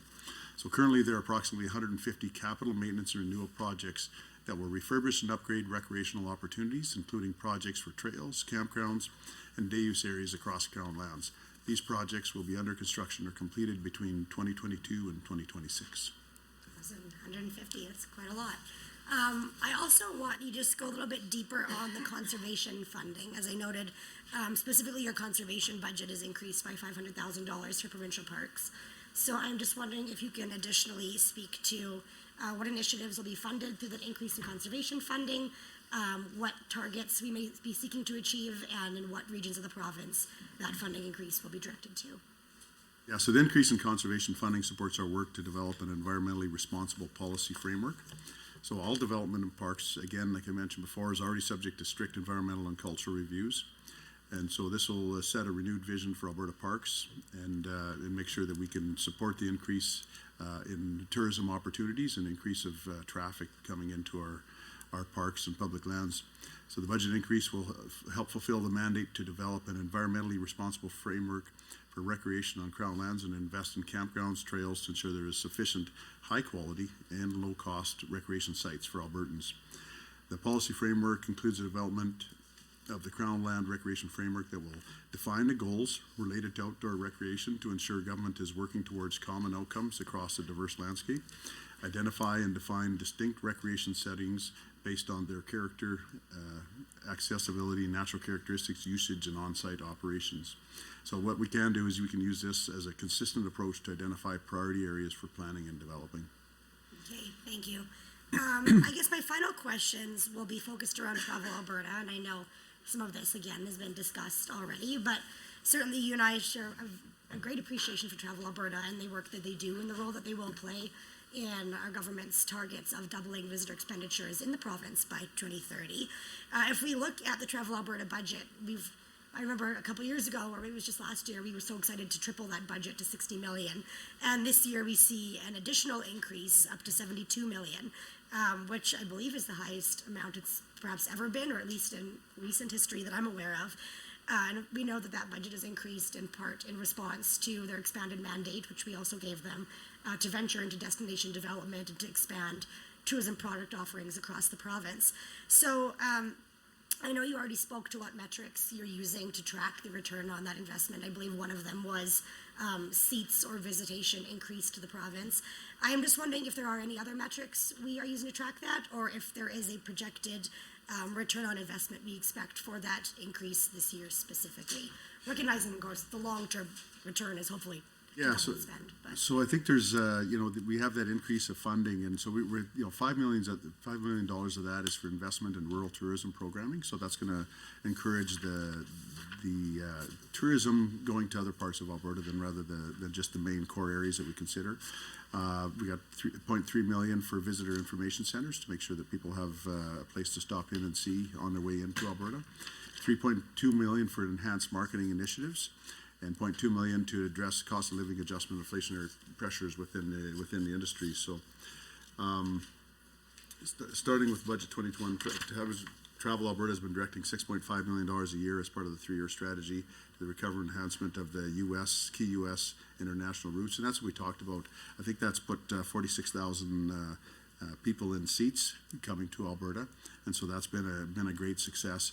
So again, as we go through and we look at the results of this amount of money being spent, I think we have a great organization in Travel Alberta that has been doing good work as far as developing and promoting Alberta as a destination, and we know that this will have a positive impact in communities across the province.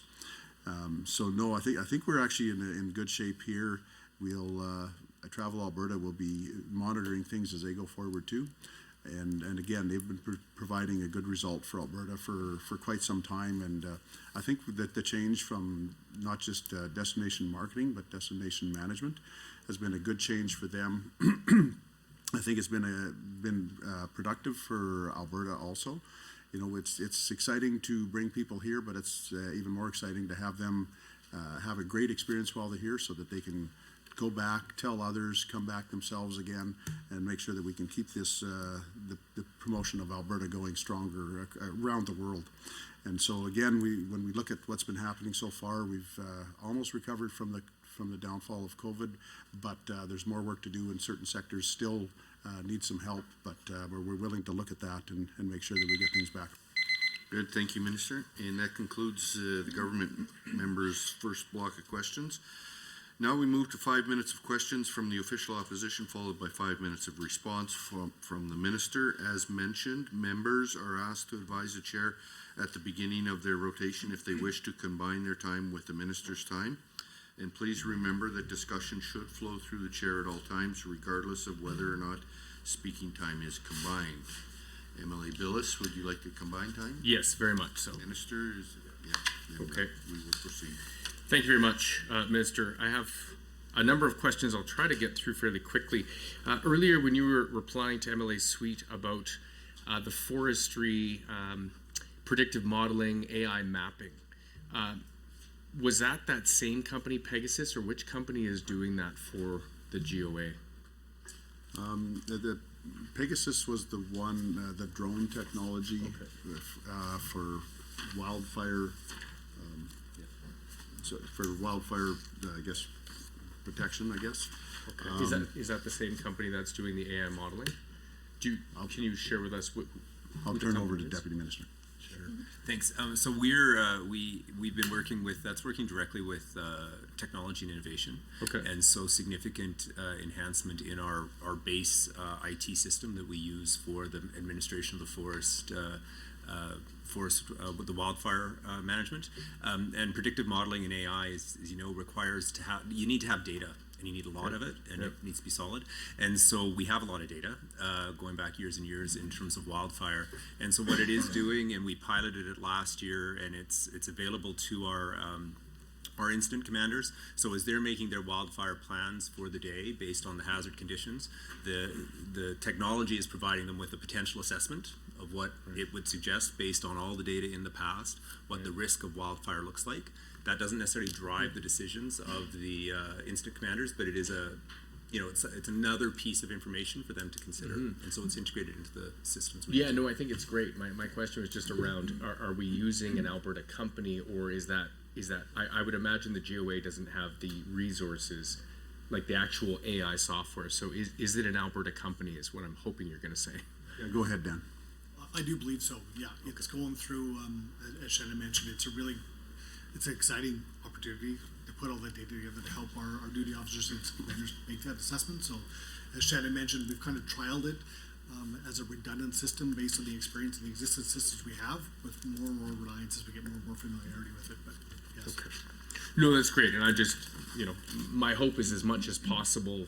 When procurement is not necessarily your department's area, but as much as possible using Alberta companies and employing Albertans rather than going elsewhere. So that's great. Quick question, Minister. I talked to a couple of your colleagues about that. Does your department do any tracking of the tourism impact when it comes to production? So let me give you a great example. So obviously Last of Us, huge success. Do we have a sense, does the ministry do any tracking on the economic impact of that production being filmed here? And again, recognizing, it's multiple communities, it was shot all over Alberta, but if they don't, would love to hear if that's something that, because I know that Jobs Economy, Northern Development, where the film tax credit is, are not tracking that. I asked Minister Jean, and so wondering if you folks track it at all. Yeah, I think that's mostly probably tracked through culture, is what I would think. Okay. But I know there's always figures associated with any programs like that, or any big ticket items like that are happening in Alberta, because everybody wants to see what the economic impact is. So I've seen those figures. I don't have them off the top of my head, but I know cultures. Maybe Shane's got them off the top of his head. No, just on the economic impact of the film and tax credit. Okay. Okay. Yeah. Yeah, and something that, again, if culture is tracking it, I think it's just great for different regions to be able to see the direct impact, but also the knock-on impact to the different communities. So I think, Travel Alberta, I think, is seeing the results of these things, and they do have a way to kind of track that. So they, like, Travel Alberta's website has seen an 800% increase in engagement since the launch of the series The Last of Us. So while the popularity of the show, tourism operators are looking to capitalize and draw new visitors to the province. So Travel Alberta has developed a map of the locations featured in the show as a travel itinerary for visitors. So we are taking advantage of that too, but again, it's I think there's lots of talk and lots of discussion on how much that generates. Okay. Two last questions, and then I'm going to throw it to MLA Sweet. Labor attraction. So, again, I've had great discussion with the minister, well, several ministers that have labor within their space. But just curious, Minister, I'm sure you've heard this as well, that the tourism sector is also, or the visitor economy is struggling to find workers. I know so is agriculture, so is tech. But I'm just wondering if there's anything within your ministry specifically that you're looking at. And I appreciate and applauded the minister for the work that she's done to increase the Alberta Advantage nominee program. That number's jumped up. That's great news. Is there anything in your ministry that you could point to that you folks are doing initiatives to try and draw more workers to Alberta? Yeah, so we've been working with the other ministries on that issue because it is an issue. There's no doubt. You point that out, and you're absolutely correct that the tourism market, when it comes to labor, there is a need for sure, and so we need to have that labor attraction. And so when I look at and part of my mandate letter was to work with the Minister of Trade and Immigration and Multiculturalism so that we could seek solutions for the labor challenges and try to establish the expedited tourism, hospitality, immigration stream. So we've been working together with that and working on a plan because it is a priority of our ministries. And so we'll be presenting findings soon. That should be this month, I think.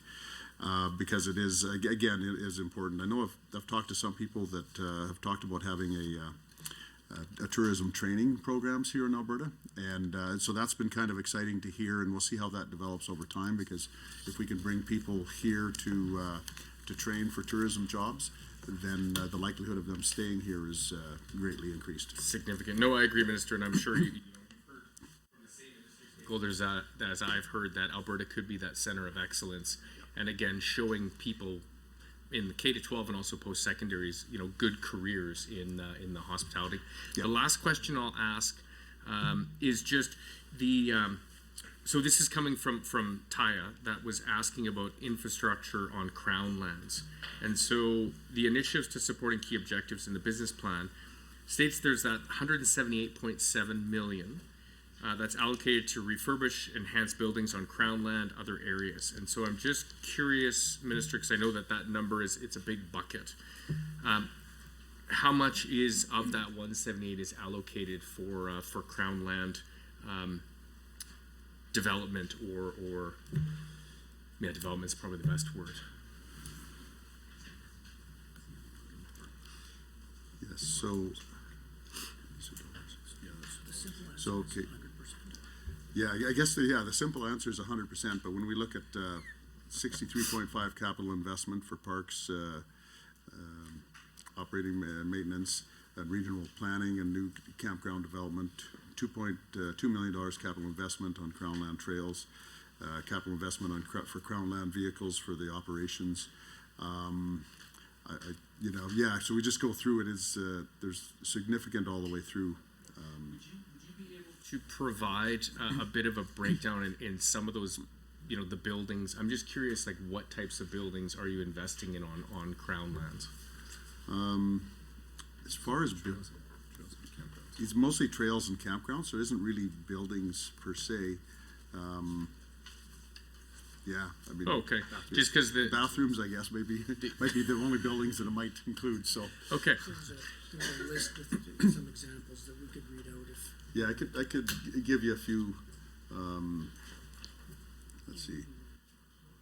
Here's one in Bow Valley, develop and upgrade to sustainable designated trail, reclamation of unofficial trails, improve signage, minor work to complete trail compaction and hardening, modernized campground and scope to include creating separate cooking, food storage locations, formalized tent pads, separate equestrian use from hiker sites, replace toilets, formalized trails.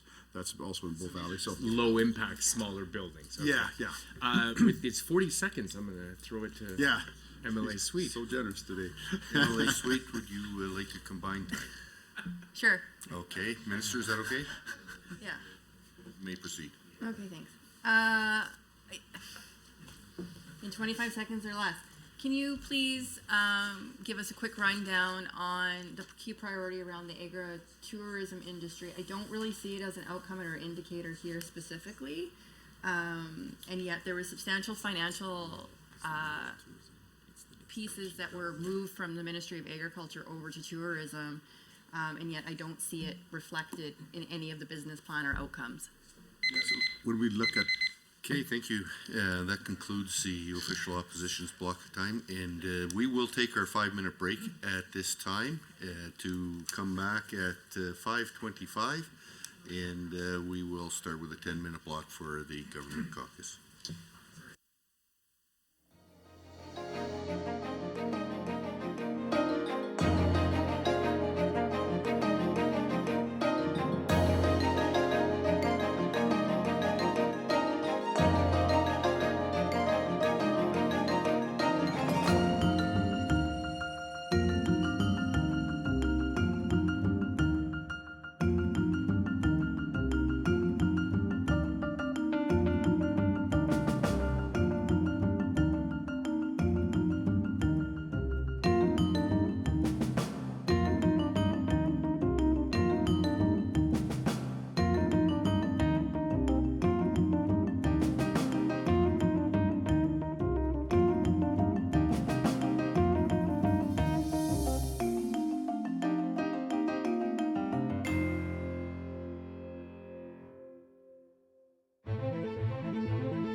So welcome back, and we now move to 5 minutes questions from the official or from the government members, followed by 5 minutes of response from the minister.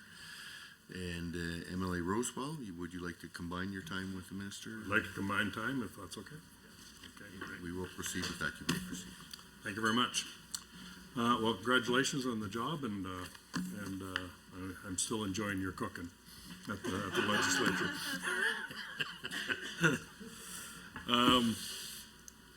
You know, Albertans are really proud of the landscape and the beautiful areas you got from the mountains that Miranda lives near, and on through the grasslands and everything else that we have. It's interesting how many MLAs live in the most beautiful part of Alberta. There's only one.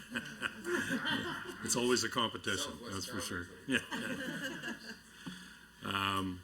And I know Albertans are always excellent stewards of the land, and want to see our lands protected appropriately. So looking at outcome one, the topic of effective stewardship, and there's been some talk about Crown land here, and I was just curious, like, you know, what percent of Alberta is provincial Crown land? And I don't know if you got a number for federal Crown land, but and a combination of the toll. But what is that? I know it's a big chunk, but I was just wondering if you had that number. Yeah, so it's about 100 million acres, or about 60% of Alberta consists of Crown lands.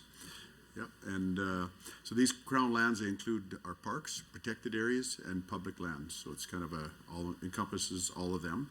These lands are managed to the desired land use outcomes outlined in legislation, regulation, and management plans, whether that is for tourism, recreation, conservation in our parks, or multiple use outcomes on our park public lands. So there is, you know, we need to manage them for all the different uses and make sure that we do that appropriately. And but it is complicated. I mean, there's multiple uses on the landscape that we have to accommodate, and so we work on that, and that's part of the job and part of the challenges of government, is making sure that we manage those things properly. Yeah. So is that 60%? Is that just provincial? Would Crown be on top of that as well? Yeah, exactly. Yeah. So, yeah. Do you by chance know the number for that? No, don't know that number offhand. I'd have to look into that. Yeah, no, I'm just curious. I just thought I'd ask. But, Yeah. So, you know, we always talk about effective stewardship of Crown land and making that a priority. And I'm just, so, you know, why is that important? Like, why is it important to have effective management of our Crown land? In order to, you know, effective stewardship ensures that these lands and values and resources and experience and goods and services they produce are maintained for today and for future generations too. So they sustain our environment, our economy, and society, and to thrive, we need to ensure that we have that proper stewardship for Albertans. And again, we need to make sure we do it for future generations. So everything that we do on the land, we have to make sure that it is sustainable and make sure that we can look to the future, and because we want our, you know, our kids and grandkids to enjoy the same things we have. And I think that's incredibly important. Yeah, and there's quite a few people that are involved in that, like different partners that I imagine you have to work with. You know, like there's, well, one, I guess, the federal Crown land, you have to, I don't know what involvement you have with them, but maybe you could explain that part, and Indigenous communities and any other community partners that you have to deal with. If I'm sure it's quite a long list, but just maybe tell us how you go about doing that.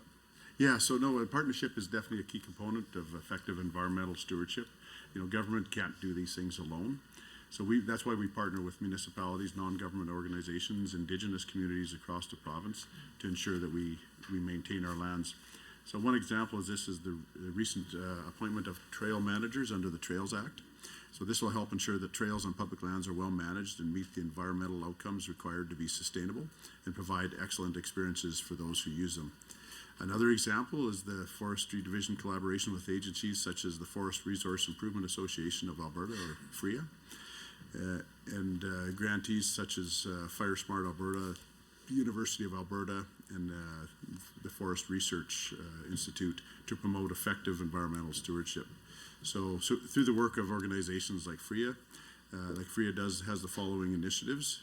Since 2006, the province has provided an average of $4.2 million annually through the Wildfire Reclamation Program to support about 3,000 hectares of reforested land destroyed by wildfires. Annually, the numbers vary widely from as little as a few hundred hectares destroyed to in excess of 12,000 hectares, depending on the severity of the wildfire season. So another thing is the Mountain Pine Beetle Program has been granted some $2 million annually over the past 5 years. Since its inception in 2007 and as of 2021-22, about $35.7 million has been used for a variety of tasks to support mountain pine beetle detection and control efforts. So the Free Fire Start program supported some 78 projects in 21-22. It brings the total number of projects to 417. So these projects support community protection from wildfires. So in 21-22, just over $3 million was paid out to project partners to bring the total expenditures since the program inception to just over $39 million. So through the research department, they funded several projects, including $300,000 in support of the Landscape in Motion program. The objective of the program is to learn how the frequency and intensity of fires shape the landscape over time and develop tools for analyzing large-scale landscape change. So we have a commitment of $200,000 to the Land Web Simulation Modeling Program. This program uses spatial simulation modeling to generate the historical range of landscape conditions across the Western Boreal Canada. So again, we've got joint funding with the Mountain Pine Beetle Ecology Program with the Government of Canada. And so again, we just have lots of different partnerships that we work with in government in order to do what we need to do to maintain the landscape that we have. Okay, great.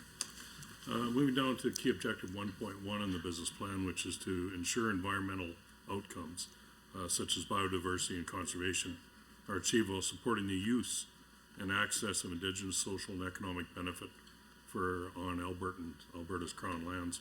So, I know you're an outdoors guy. You taught me the difference between a guide and an outfitter. So, I now know what that's about. So, can you tell us your approach to balancing conservation with recreation? Because you can conserve and never use it, but that would be a waste of a beautiful place. Yeah, exactly. And I just wanted to kind of go back to your last question, one of your last questions on the federal crown land. About 10% of Alberta is federal crown land. That includes military bases and national parks. Okay, great. So just to kind of gives you an idea that the feds definitely have their share of Alberta already. So I'm sure they don't need any more. But when it comes to having an environmentally responsible policy framework, so we conduct parks planning that accounts for the dual mandate of the park system. Any development is recommended within the conservation context and values of the park site. The demand for recreation is steadily increasing, and we expect it will continue to grow. It is important for our government to respond to this demand by making strategic investments in our sites and facilities in an environmentally responsible way. So the balance is achieved by recognizing that there are trade-offs throughout our landscapes. We have places where our focus is towards conservation values and other areas where recreation is the focus. And we balance this by implementing the land use plans that consider these trade-offs and ensure we are maximizing both recreation and conservation values on the landscape. Okay, thank you very much. My last question is, and it was handled to some degree relative to wildfires, and we'll be going into that pretty soon. And Albertans are always worried about wildfire preparedness and management. So it's glad to see in Objective 1.3 of the business plan is to protect the health and resilience of Alberta's forest resources through effective wildfire management, including exploration, adoption, and innovative technologies. Now, it was talked about a little bit, but and one of your answers was how you hire people and that type of thing. And it came up. I didn't want to repeat questions, but how do you prepare? Like, how do you forecast what you're coming to relative to the wildfire season? And then obviously you have to adjust if it gets worse. How is that managed? Yeah, so that's actually a great question. It's still too early to predict what the 2023 fire season is going to be like. So we're monitoring conditions, including the snowpack and long-term forecasts, and preparing our resources in anticipation of the start of wildfire season. So the greatest factor affecting the dryness of the environment is spring precipitation. So spring dip, a period of extremely low moisture content in forest vegetation, occurs between the end of winter and the start of the seasonal growth, so before things green up. So forests are especially susceptible to fire during this time because trees and grasses reach a point of extreme low moisture content, and before the greening up happens, which actually increases the moisture content.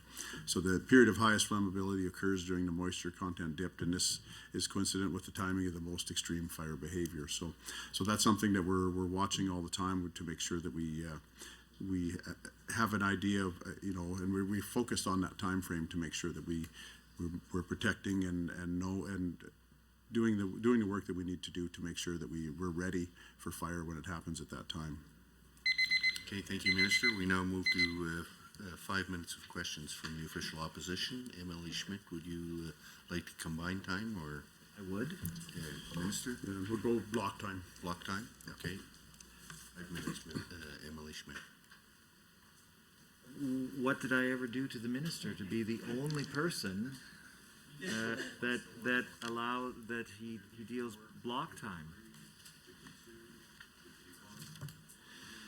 So a number. Well, I guess that's my first question. What did I ever do to the minister to deserve block time? My second question, if the member from Calgary Hayes would keep his trap shut for a second. On page 99 of the estimates, line 5 allocates... Point of order has been called. Emily Stephan. That's unparliamentary to tell someone to keep their mouth shut. Chair, that's just not appropriate. There should be an apology, actually, for that kind of language. Thank you, Mr. Chair. The honourable member opposite actually has not referenced a standing order to speak to the point of order, but in clarifying, I do also believe that through the chair, respectfully, there was some conversation going across the floor. I think it would just be ideal that this is not a point of order, but in fact just remind members to be respectful while other members are speaking. Okay, thank you. Thank you, Emily Stephan. I will not find this as a point of order. I give great latitude towards speech within the room. I will remind members to encourage members to ensure that their comments and we might consider them heckles to be appropriate and try and withdraw from any of that interaction.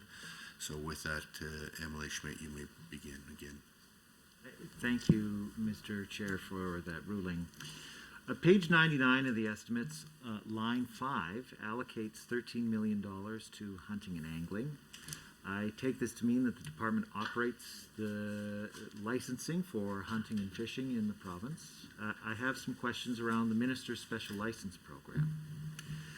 Now, some changes were recently made to the Minister's Special License Program that allowed for year-round hunting of a number of species, including bighorn sheep. Can the Minister explain why these changes were made?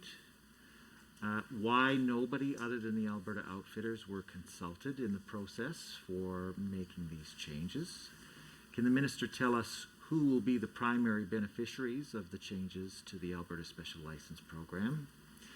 And what science, if any, was used to justify the year-round hunt of species like bighorn sheep in the winter who are particularly vulnerable? What science was used to justify the change to allow this to happen? Related to changes to the special licensing program, I note that on page 101 of the estimates that the park hunting and angling is dedicated or is estimated to bring in $7.5 million. How much of that money comes from the Minister's Special License Program? And how did and who were the special licenses awarded to, and how much did they pay for these special licenses? And how does the revenue for special licenses compare to previous years? My next question is related to a question that the member from Vermilion Lloydminster raised. Can the Minister explain his connection to the Outfitters community? In relation to his appointment as the minister, he was asked by reporters what his relationship to the outfitters community was and whether or not this might create some perceived conflicts of interest. He said that he was seeking an opinion from the ethics commissioner. Why was it that he was seeking an opinion from the ethics commissioner? And if he has received that opinion, can he share it with the committee? And given that the minister may continue to be or was a member of the outfitters community and can reasonably expected to go back to that community whenever he exits this position, isn't it reasonable for the average Albertan to perceive that there is a conflict of interest with the minister's appointment into this role? My final question, I want to circle back to the issue of the regulations under the Trails Act. I appreciate that the minister and the deputy minister tried to answer the question, and in fact the deputy minister said that he was giving additional information, and yet there was no additional information given. It's a simple yes or no question. Do regulations under the Trails Act exist? If yes, where can they be found? And if they're not public, will the minister commit to making those public? And then I have time for one more question. A couple of years ago, there was a high-profile appointment to our trade department, former MLA Dave Rodney. He was pulled from Houston. We suspect that he is now employed in the ministry that the minister is chairing. Can he tell the table what his title, if he is working, can he confirm that he is working for the ministry, what his title is, what his job responsibilities are, and what his annual salary will be? I think that about does it for the questions. Thank you to the minister for his attention. Thank you, Minister. You have up to 5 minutes to respond. Okay, thank you very much. And I guess the first question, what did you ever do? It's really nothing personal. I think it's a choice that I have to make, whether we go back and forth or block time, and I choose block time, and so I think that's pretty simple. But getting into some of the other questions here, you talk about $13 million in hunter and angling revenue for licensing. And on page 99, line 5, I'm not sure if that was more of a commentary than a question on that one. So we talk about the minister's special license. You asked quite a few questions on that. The minister's special license is something that started, I believe, in 1997. So I think we've had 25 years of minister's special licenses. The point of the minister's special license is to provide opportunities that are to people from both in Alberta and from around the world to be able to come to Alberta and hunt. The license is exactly that. It's a license. There's 12 tags across the six different species. So basically, two hunters a year will get these licenses for each species, and there's hundreds of thousands of hunting licenses sold in this province.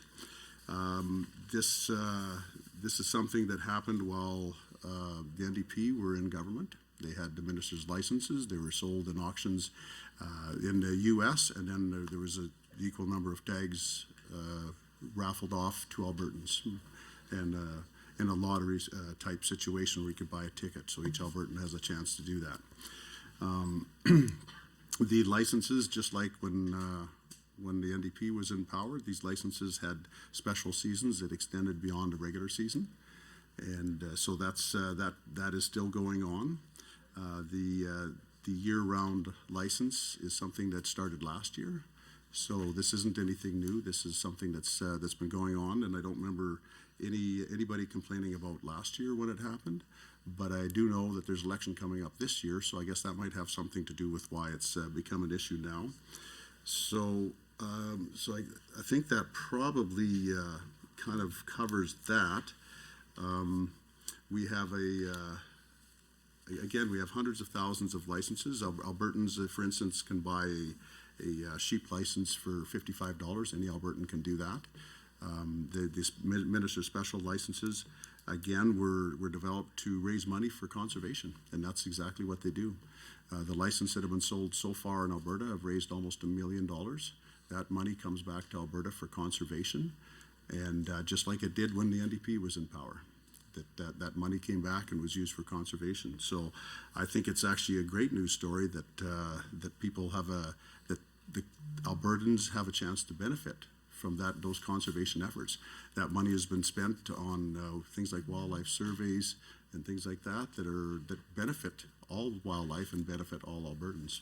So again, I think that's a great story, and again, it continues on from through multiple governments and multiple plans. So I think that's good. So I'm just trying to think where else you headed here.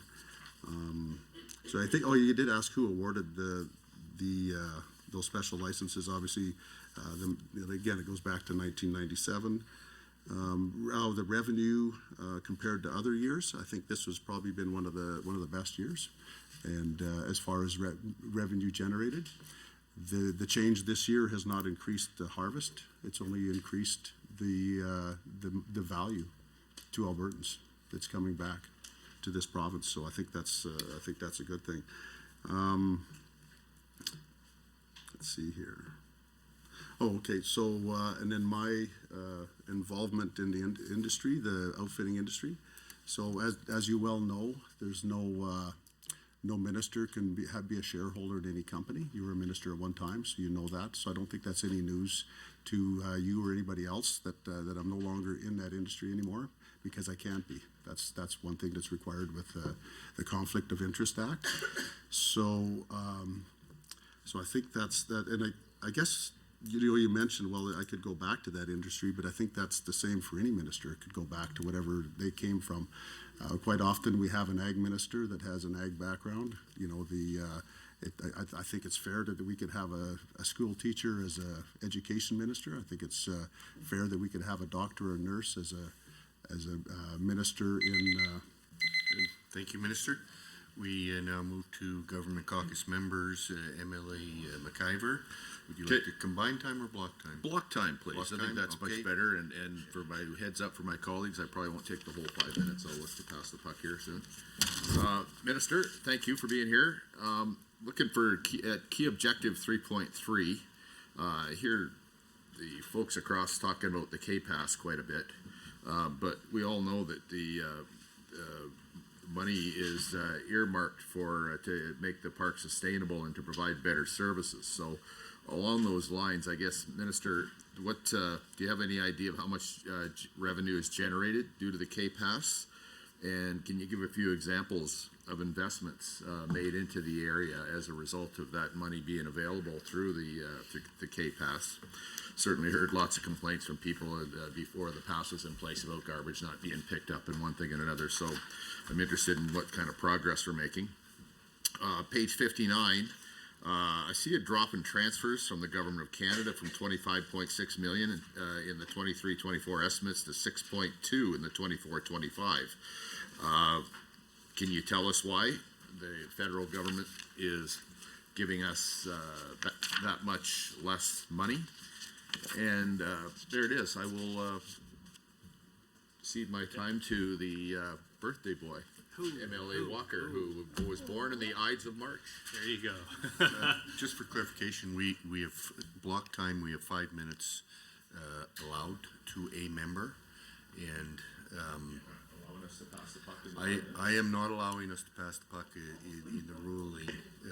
So you have up to 5 minutes as an individual member to. Well, no, I'll just give it to the minister. There you go. Okay. Okay, thank you very much. So when you talk about the K-Pass, it generated $11 million in 22-23. So last year it generated $12 million in revenues, and it was reinvested into K-Country.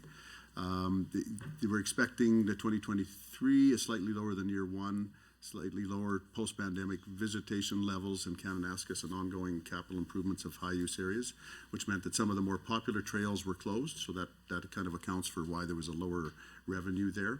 And low snowpack levels have impacted winter visitation, especially for skiing. So the visitation in Kananaskis Country in 2021 was 5.1 million compared to 4.3 million in 2022.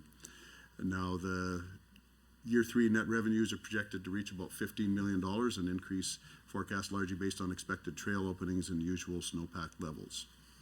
So as far as the how the money has been spent here, $1.2 million to maintain over 1,600 kilometers of trails, $500,000 in grants to support local trail organizations, $1.5 million to support the public safety and dispatch program, $450,000 for human wildlife coexistence efforts, $1.5 million for public safety and mountain rescue support, $1.5 million additional Crown land conservation enforcement efforts, $1.5 million for recreation management, including parking control, and $1.9 million for specialized facilities like the Canmore Nordic Center, and $0.5 million in facility maintenance and operations, like keeping the visitor centers open.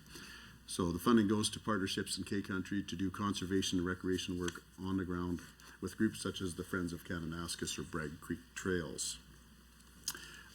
As you mentioned about the drop in revenue from the federal government, and I think that has to do with the drop in revenue for money coming in from the federal government for mountain pine beetle.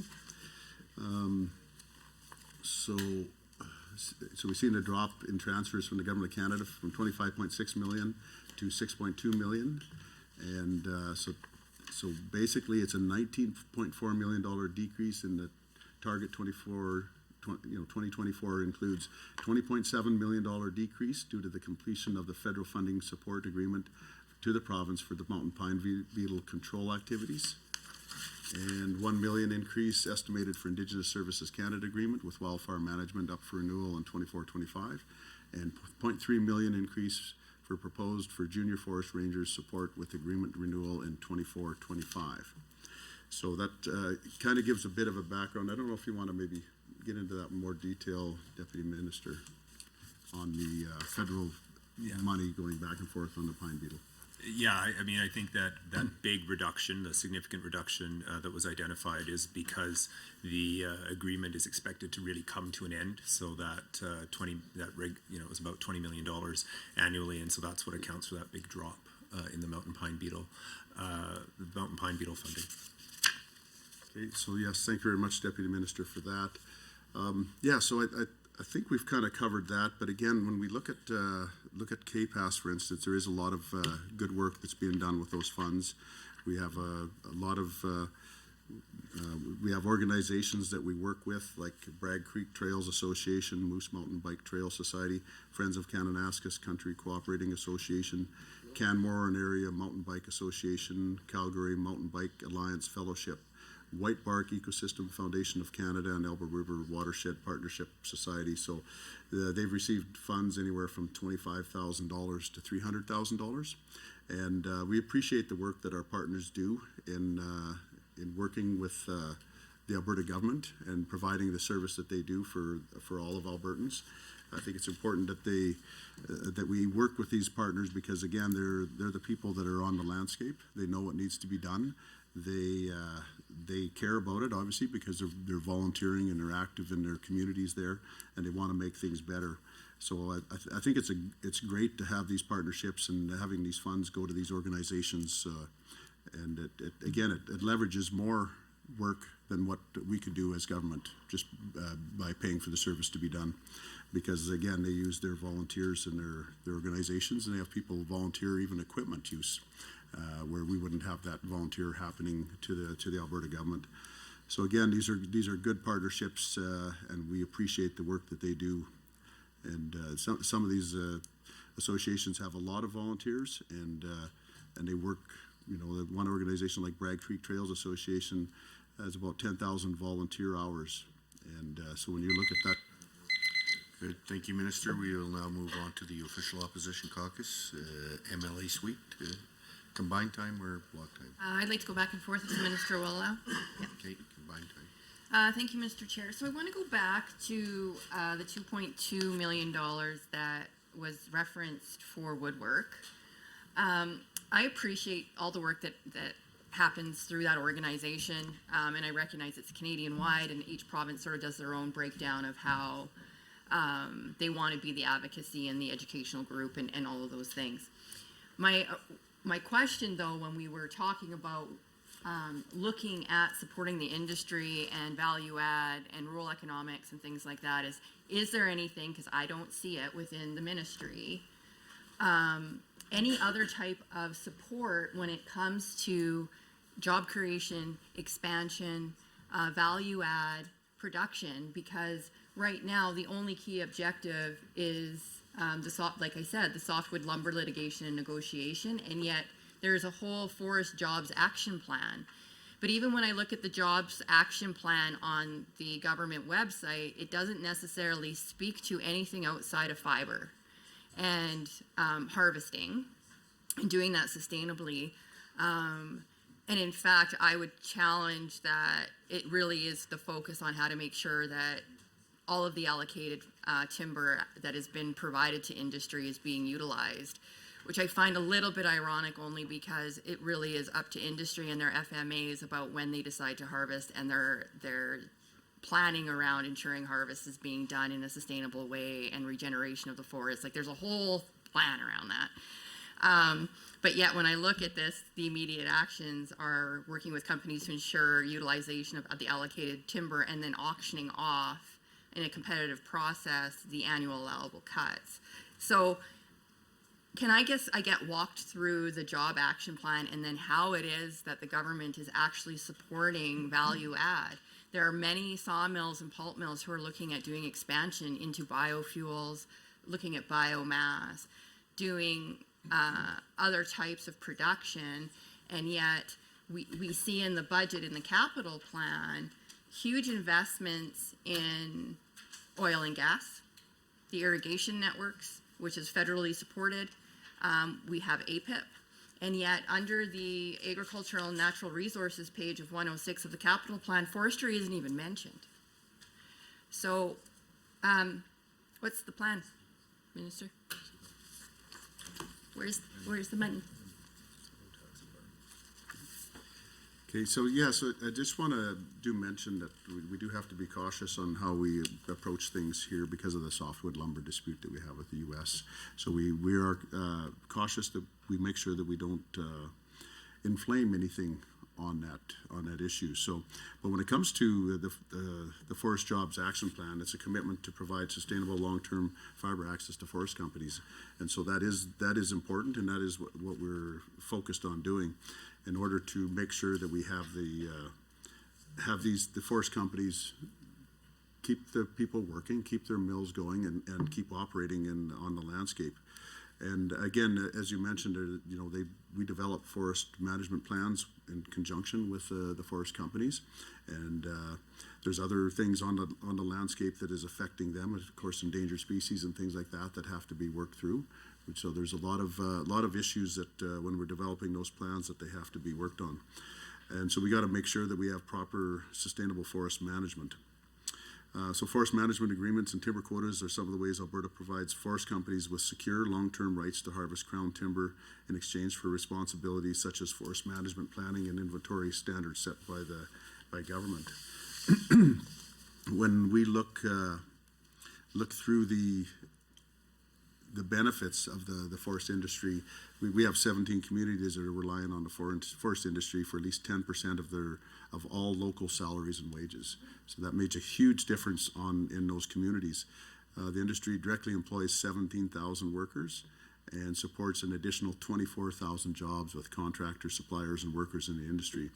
So the employer compensation in 2021 was $1.6 billion. Which is an increase of about $200 million from 2020. And the province's gross domestic product for forestry in 2021 was $3 billion.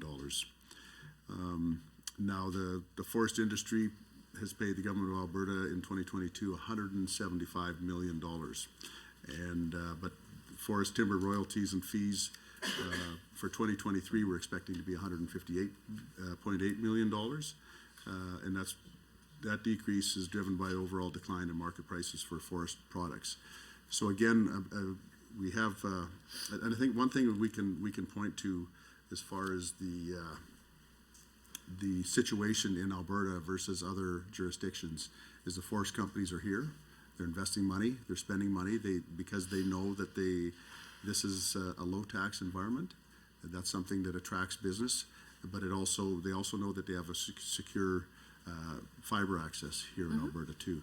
So that's why, again, I think I mentioned it previously, that when the price of forest products dropped here recently, the forest companies, they shut down more in BC than Alberta, substantially more. And so I think we have a pretty good market here for the forest companies. We have to continue to work with them and make sure that we continue to do that. Now, I'm not sure if Assistant Deputy Minister want to talk more about the value-added projects there too, if you don't mind. Sure, we have some other tools to de-risk some of the innovation, especially around the due system. There is some flexibility there. So when companies are actually entering the market, making things like laminated veneer lumber, for example, we do have the ability to de-risk some of that from the dues that they actually pay the province until that market gets established, and then we can make a market-based system. So we've done that for some companies. The other thing. Sorry, just to clarify the dues. So what you're saying, that's how you're I couldn't hear you very clearly. So how are you devaluing it? So de-risking Sorry, some de-risking of it? the market development for some innovation for some of the companies. Yeah. So when they're making a brand new product, our due systems right now are based on the product, the price of the product and what they're getting that value. If the market hasn't been that established, there are some tools that the minister has employed in order to make sure those dues are at a reasonable level so they can actually de-risk and invest. Once the markets are established, then we readjust and go into the back of the market-based system. Interesting. Okay, thank you for that. And I just want to comment, I haven't said anything on the record that isn't publicly printed.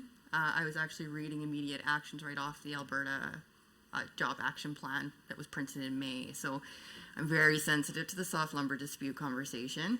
And I believe there's nothing that's been discussed here that would imply or influence that at all at this point. I do want to emphasize that I do think that there is an opportunity here to be supporting the industry in a different way to bring in that value add. And that I think that there is creative ways that will not impede the discussion around the softwood lumber, that would not be in contravention of any of the agreements or anything like that. I think, in fact, if we look at what's happening in the United States right now, they would be hard pressed. Based on some of the things that are happening in some of their new legislation. So I do want to talk about the regulations again on the Trails Act, though, because I don't think we've actually gotten there. And I know my colleague has asked about it before. I appreciate that you said AFPA has been in consultation when the legislation was drafted. Are they part of being consulted on the regulations and ensuring that, like, how are the regulations being developed? Are they developed? And who is being consulted in regards to that development? Because it needs to be a cross-sector conversation. It impacts agriculture, it impacts forestry, it impacts parks, it impacts oil and gas. Like the complexity of land management is a concern. And so I'm just wondering how those regulations are being done. And like, are they finished? I guess would be the other part. Okay, I just wanted to go back to the softwood lumber dispute there, and I think just so we're clear, the issue is if there's anything viewed as a subsidy or subsidization of the industry, that's what's going to trigger the U.S. to possibly respond. So that's the concern there. When it comes to the Trails Act, I mean, the Trails Act is enabling legislation to actually do the work that's planned there. And I'm not sure if you add, Deputy Minister will add something here too. Two comments. There are no regs have been established yet, so I can be clear on that point. Thank you. And as implementation of the Trails Act continues, we have within government the integrated resource management system that is about the coordination across all of the land management groups, energy, agriculture, ourselves, environment protected areas, the Alberta Energy Regulator. Good, thank you. And we now move to government caucus members. MLA Walker, would you prefer combined time or block time? I would like combined time with the minister. We'll proceed with that. It is my birthday, so I appreciate it. Yeah. And I want to thank the minister, or the member for Calgary Hayes, for the special birthday wish. Really appreciate it. Really nice. I'm the big 4-0 minister, I would say, through the chair. I'm feeling really good. So also, I would just say that going back to Member Roswell's comment, I also quite enjoy your cooking. So again, thank you, and great to see you, I would say, through the chair. And also, Minister, thank you so much for the big announcement we had in Sherwood Park recently. You had done via your ministry. Sorry I couldn't make it, but just thanks for making the time to do that announcement in Sherwood Park. I want to begin, Minister, talking about the mountain pine beetle infestation. So if you move down to performance metric 1B, this is on page 56 of the business plan, which refers specifically to measuring new areas that are impacted by the mountain pine beetle infestation. We know that the mountain pine beetle infestation is a threat to the health of our boreal forest, and I'm glad to see the government measuring the impact of this. So 2 questions here, Minister. One, can the Minister highlight some ways his ministry is working to combat the mountain pine beetle infestation, and is there any dedicated funding for this? I think I'll just start there, Minister. I'd like to hear your comments. Okay, yes, thank you very much, and happy birthday. I remember 40 like it was, well, maybe not yesterday, but I do remember it still, so it wasn't that far ago, but yes, and yeah, appreciated being able to have that announcement in Sherwood Park. Thanks. That was important, and I appreciate that you couldn't make it, but that was a great community to have that happen. So, but as far as the mountain pine beetle, so Alberta's management of mountain pine beetle is based in forest science and the most current information on beetle biology, impacts, and mitigation measures. The current provincial program is recognized internationally as an effective and efficient program that has significantly reduced the beetle population and averted economic and environmental disaster experienced in BC. Management of the mountain pine beetle in Alberta has relied on assessing the current status and risk spread, determining immigration of the beetle populations, and pursuing achievable objectives. Alberta's management program employs a short-term beetle-focused strategy and a long-term pine-focused strategy. The short-term strategy consists of direct beetle population management through single-tree control treatments. Alberta's aggressive survey and control program has seen the number of infested trees decrease in areas where infestations are actively managed. The long-term strategy is focused on reducing the amount of suitable pine hosts on the landscape through harvesting prior to infestation while considering other important forest values. In the long term, a more age-diverse forest may be achieved. Alberta uses various management measures like population monitoring, risk assessments, cutting and burning infested trees, and the harvesting of highly vulnerable pine to reduce the impact of mountain pine beetle on our province's forests. Alberta also administers the Pine Beetle Municipal Grant Program. This program assists the department in the control, suppression, and eradication of beetle on municipal and private lands. Municipalities are key partners in relation to these management activities. Impacts to timber resources can have catastrophic effects on communities with forest-based economies. In addition, the protection of high-value pine trees is a genuine concern of municipal governments and landowners. So this grant program provides a mechanism to increase the effectiveness of the province's management program. In addition, it positions the department as a willing partner in the fight against mountain pine beetle outside the forest of public lands. The program provides funding to support the cost of control operations and expert advice to municipalities to support this management on municipal and private lands. So just to kind of summarize, it's obviously we work with others to make sure that we have that opportunity to control the pine beetle. Yeah. Across the province, it's the numbers have dropped dramatically in the last few years, so that's we've had some weather that's been helpful for that too. And we still are concerned about the Bow Valley and Calgary area, and we're keeping and monitoring that, as with the rest of Alberta. But it is a pretty good story now compared to where we were just a few years ago. So overall, so far this year, or in the last year, let's say it's been a pretty regular year in terms of dealing with the pine beetle. Yeah, so we've kept up the work on it, but the numbers have just been steadily declining, and so the effects on the trees has been declining also. The number of trees that we're finding infected is dropping. So, and again, it's been like the density is decreased from 3.5 trees per square kilometer in 2019 to 0.13 trees per square kilometer in 2022. So that's a dramatic decrease in the number of pine beetles across the province.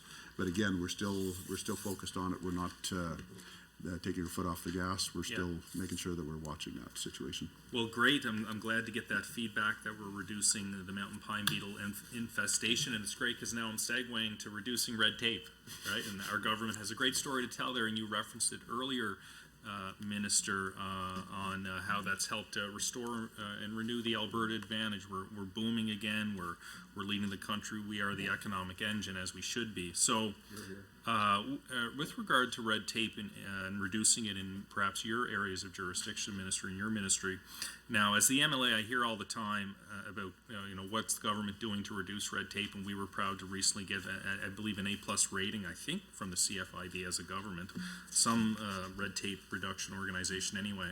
And I'm so proud to be part of a government, Minister, that's been cutting red tape aggressively as I sit next to a red tape cutting warrior, the member for Red Deer South, and unnecessary regulations. Regulatory burdens for Albertans. Now, key objective 2.1 on page 57 of the business plan is to minimize regulatory and process barriers to improve service delivery, reduce red tape, and support economic opportunities on Crown lands and forests. So, can the minister give us an overview of how the ministry is still looking for ways to reduce red tape while keeping our forests and Crown lands protected? Yeah, so it's actually, we have a great success story in this ministry. So the Alberta government is committed to cutting red tape count by 1/3, saving Albertans time, money, and resources while protecting the environment and keeping the public safe and healthy. So as of January 2023, Forestry, Parks and Tourism has reduced its red tape by 42.96%, exceeding the Alberta government's overall target reduction of 33%. So to reduce red tape and improve the timeliness of permit approvals, the Parks Division launched an online permit portal in June 2020, which has reduced its red tape reduction count by 545. Permit costs are kept low to avoid burdening businesses, operators, or other visitors wishing to enjoy Alberta parks. The following permits are now available for application via the online permit portal: firearm discharge permits, tree cutting permits, special events, weddings permits, guiding and instructing permits, and research and collection permits. So again, those are all available online now. The Parks Division will continue to transition additional permit application process to the online portal, making the application process easier and more streamlined for applicants. As application processes move online, forms and web content is reviewed and updated to support business needs, reflect the feedback from applicants, and reviewed for red tape reduction considerations. So Forestry, Parks and Tourism is also working to improve the speed and efficiency of current service standards. The department has thoroughly reviewed approval times and timelines and identified opportunities to shorten existing service standards and establish service standards where they do not already exist. These changes will ensure timelier review and decision-making processes. For example, the Forestry Division has identified a suite of approval items where the service standard can be shortened or can be established for items without a service standard. Engagement with the forest sector on the proposed new service standards is ongoing. Our Forestry Division is also currently working with the Aboriginal Consultation Office to implement an improved digital service system that will help Alberta forest companies input Indigenous consultation information more easily and reduce review timelines. Alberta also administers, Lands Operations is taking deliberate steps to address red tape and modernize approvals on Crown land.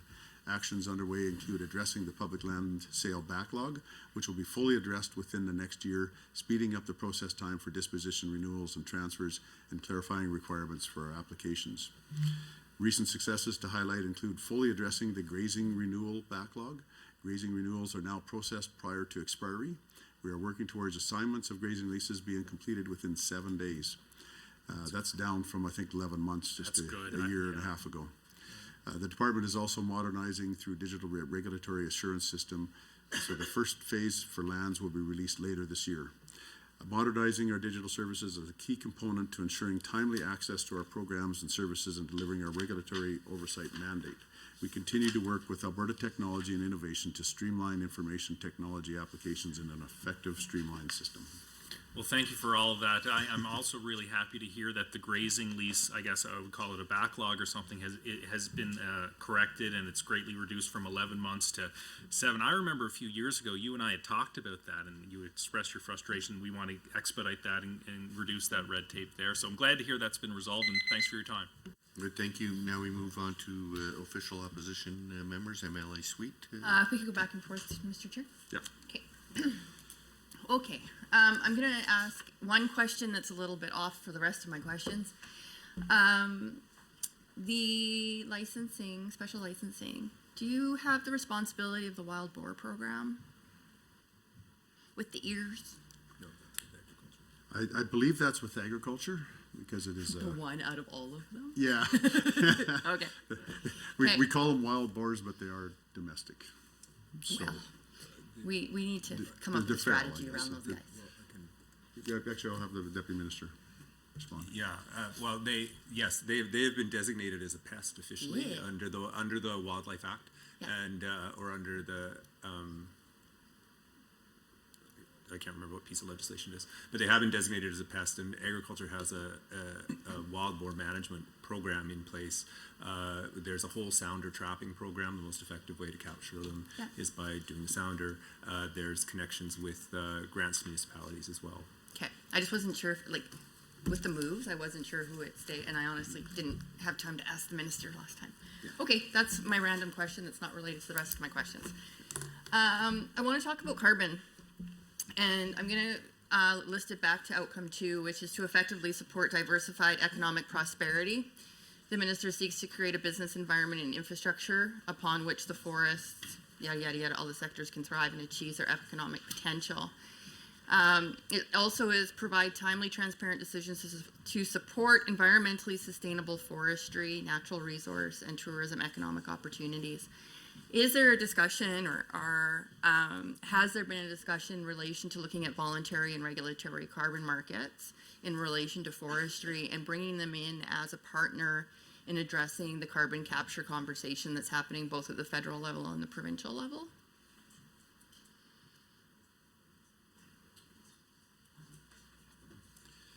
So, yes, so EPA has the lead on this, Okay. because it's environment protected areas, they're part of their mandate there.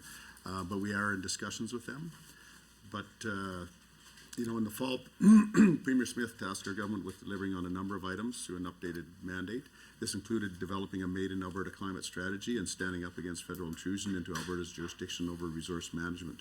So in my ministry, we are actively moving on this mandate by investing in forest health and wildfire prevention and mitigation, specifically our forest health and adaptation programming and the Fire Smart program, working with industry on strategic approach to use adaptive rangeland management and disposition holder stewardship to maintain the health and biodiversity of provincial rangelands under disposition, and developing an environmentally responsible policy framework for Alberta's parks and crown land recreation system. Yeah, and I think I appreciate that. I do think, so I appreciate the looking at the carbon market is either happening under tier or they're doing it under possibly something else. So I get that. I guess there are other strategies around the carbon capture that I believe forestry could be looking at with support of maybe some research and understanding. I think when I appreciate speaking about looking at wildfire management, looking at whether or not we're leaving debris on forest floors, those sorts of strategies, and whether those are being built into a carbon conversation for forestry. I think that they can be a big player in the conversation. I think that there's a lot of opportunity when it comes to education and people understanding the carbon capture component when it comes to wood buildings, as well as just harvesting practices. And so I think it would be, I would encourage the minister to be able to come up with that as part of the carbon strategy and the carbon conversation. I know when we've been at AFPA, we've had conversations around sort of could there be a consideration of a cover crop idea that's similar to what they're doing in agriculture, those sorts of things. The other piece around that is if we could maybe chat a little bit too, just around the environmental sustainability there's obviously conflicts around SARA in the context of endangered species. And I'm just wondering what strategies you're doing to support the work around caribou, bear. There's a bird now, which is really bad. I should know who the bird is, but I forget the bird. The trout. We got lots of animals in Alberta that are now listed on the list, which I think is having significant impacts on making sure that we are addressing the environmental components that need to be, whether it be the buffer zones, whether it be looking at nesting and measuring over the year the different things that happen, that like with the birds' migration patterns and all the things. Again, I can't remember the bird's name. But if maybe you can walk us through a little bit on that part. Endangered species do fall under EPA also, but we are working with the feds and with EPA on some of these issues. The federal government has introduced measures under the Species at Risk Act to provide protection for 3 cold water trout species, as well as update the Migratory Birds Convention Act regulations. And these measures could have significant impacts on the management of Alberta's forest, delaying harvest, reforestation operations, and increasing operating costs of the forest sector. So again, we're working alongside environment and protected areas, and we continue to engage with the Federal Department of Fisheries and Alberta Forest Products Association to identify opportunities for better alignment between the 2 regulatory bodies. So the bird that you were thinking of is the pileated woodpecker, which is something that just came up, which is interesting enough. That's Woody woodpecker is a pileated woodpecker, just for interest sake. Oh, really? Yes. Oh, there you go.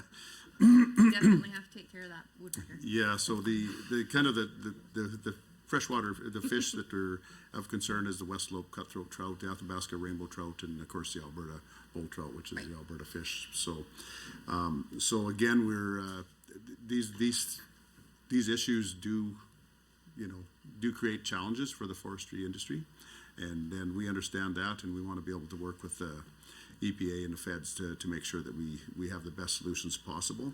And I think we can agree on forests being a huge carbon sink, and that there is some things that we can do to help with the issues of carbon, with fire management and debris control and things like that. So I think there's a lot of things we can work together on that.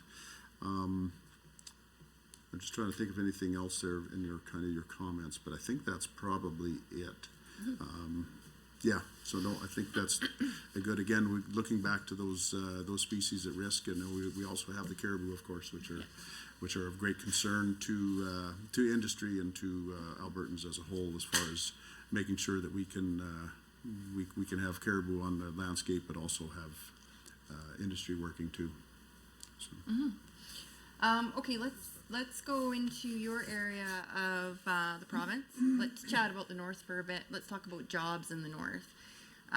So I'm hearing, I think we're hearing it all across the province around the labor shortage concerns.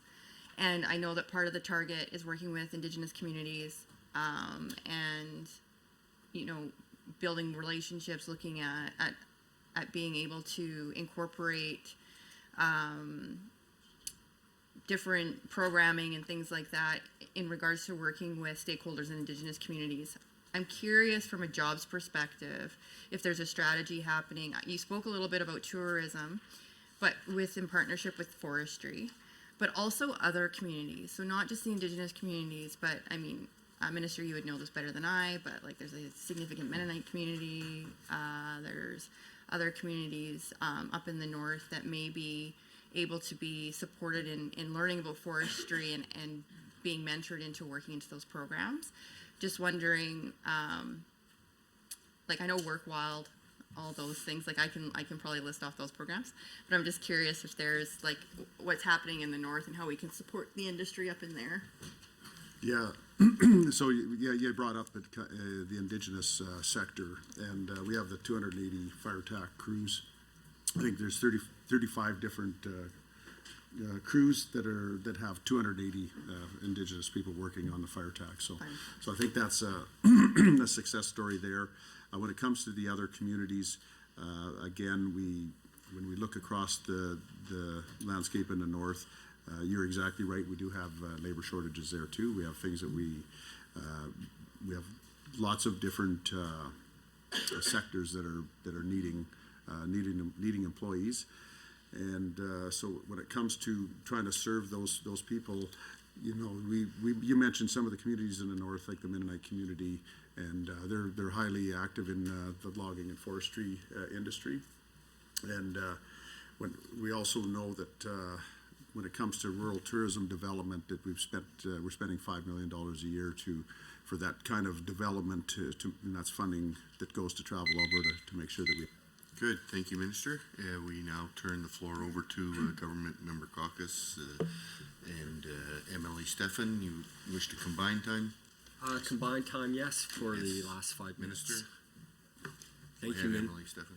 Thank you, Minister, and thank you. I'm so excited to talk about what a wonderful ministry you have the opportunity to serve in. Alberta is such a beautiful place, and I'm so glad that we have a minister with some unique competencies and background experience that he can contribute to making this ministry in Alberta even better.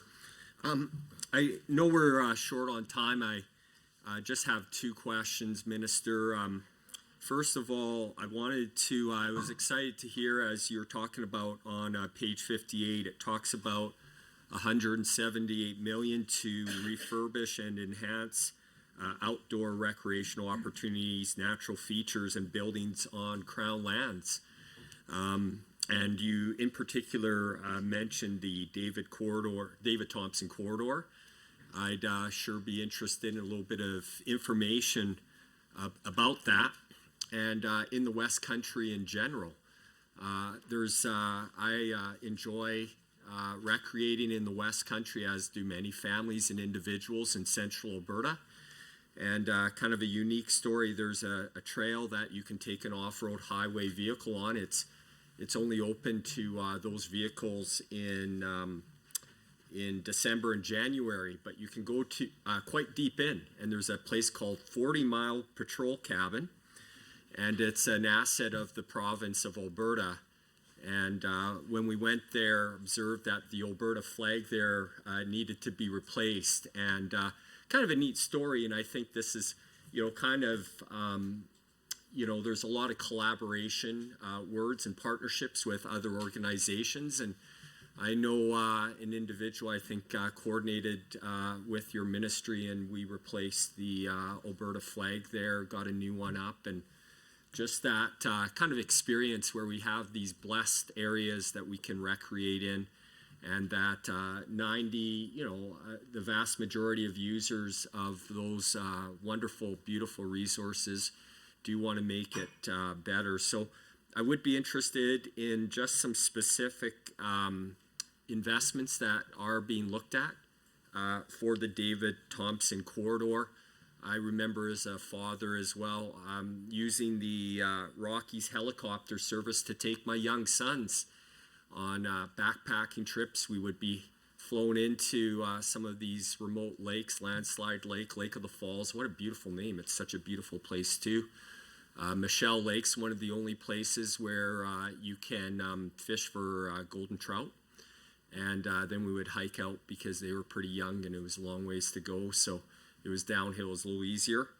And then just connected with those investments, just want to know, while the vast majority of users are responsible, unfortunately there are some who are not. And I just want to understand a little bit about, making sure that, people are respectful of these beautiful resources when they use it. And, some of the efforts and initiatives on that front, for the small minority who aren't respectful, to make sure that these resources are available for the vast majority of Albertans who are respectful in the use of them.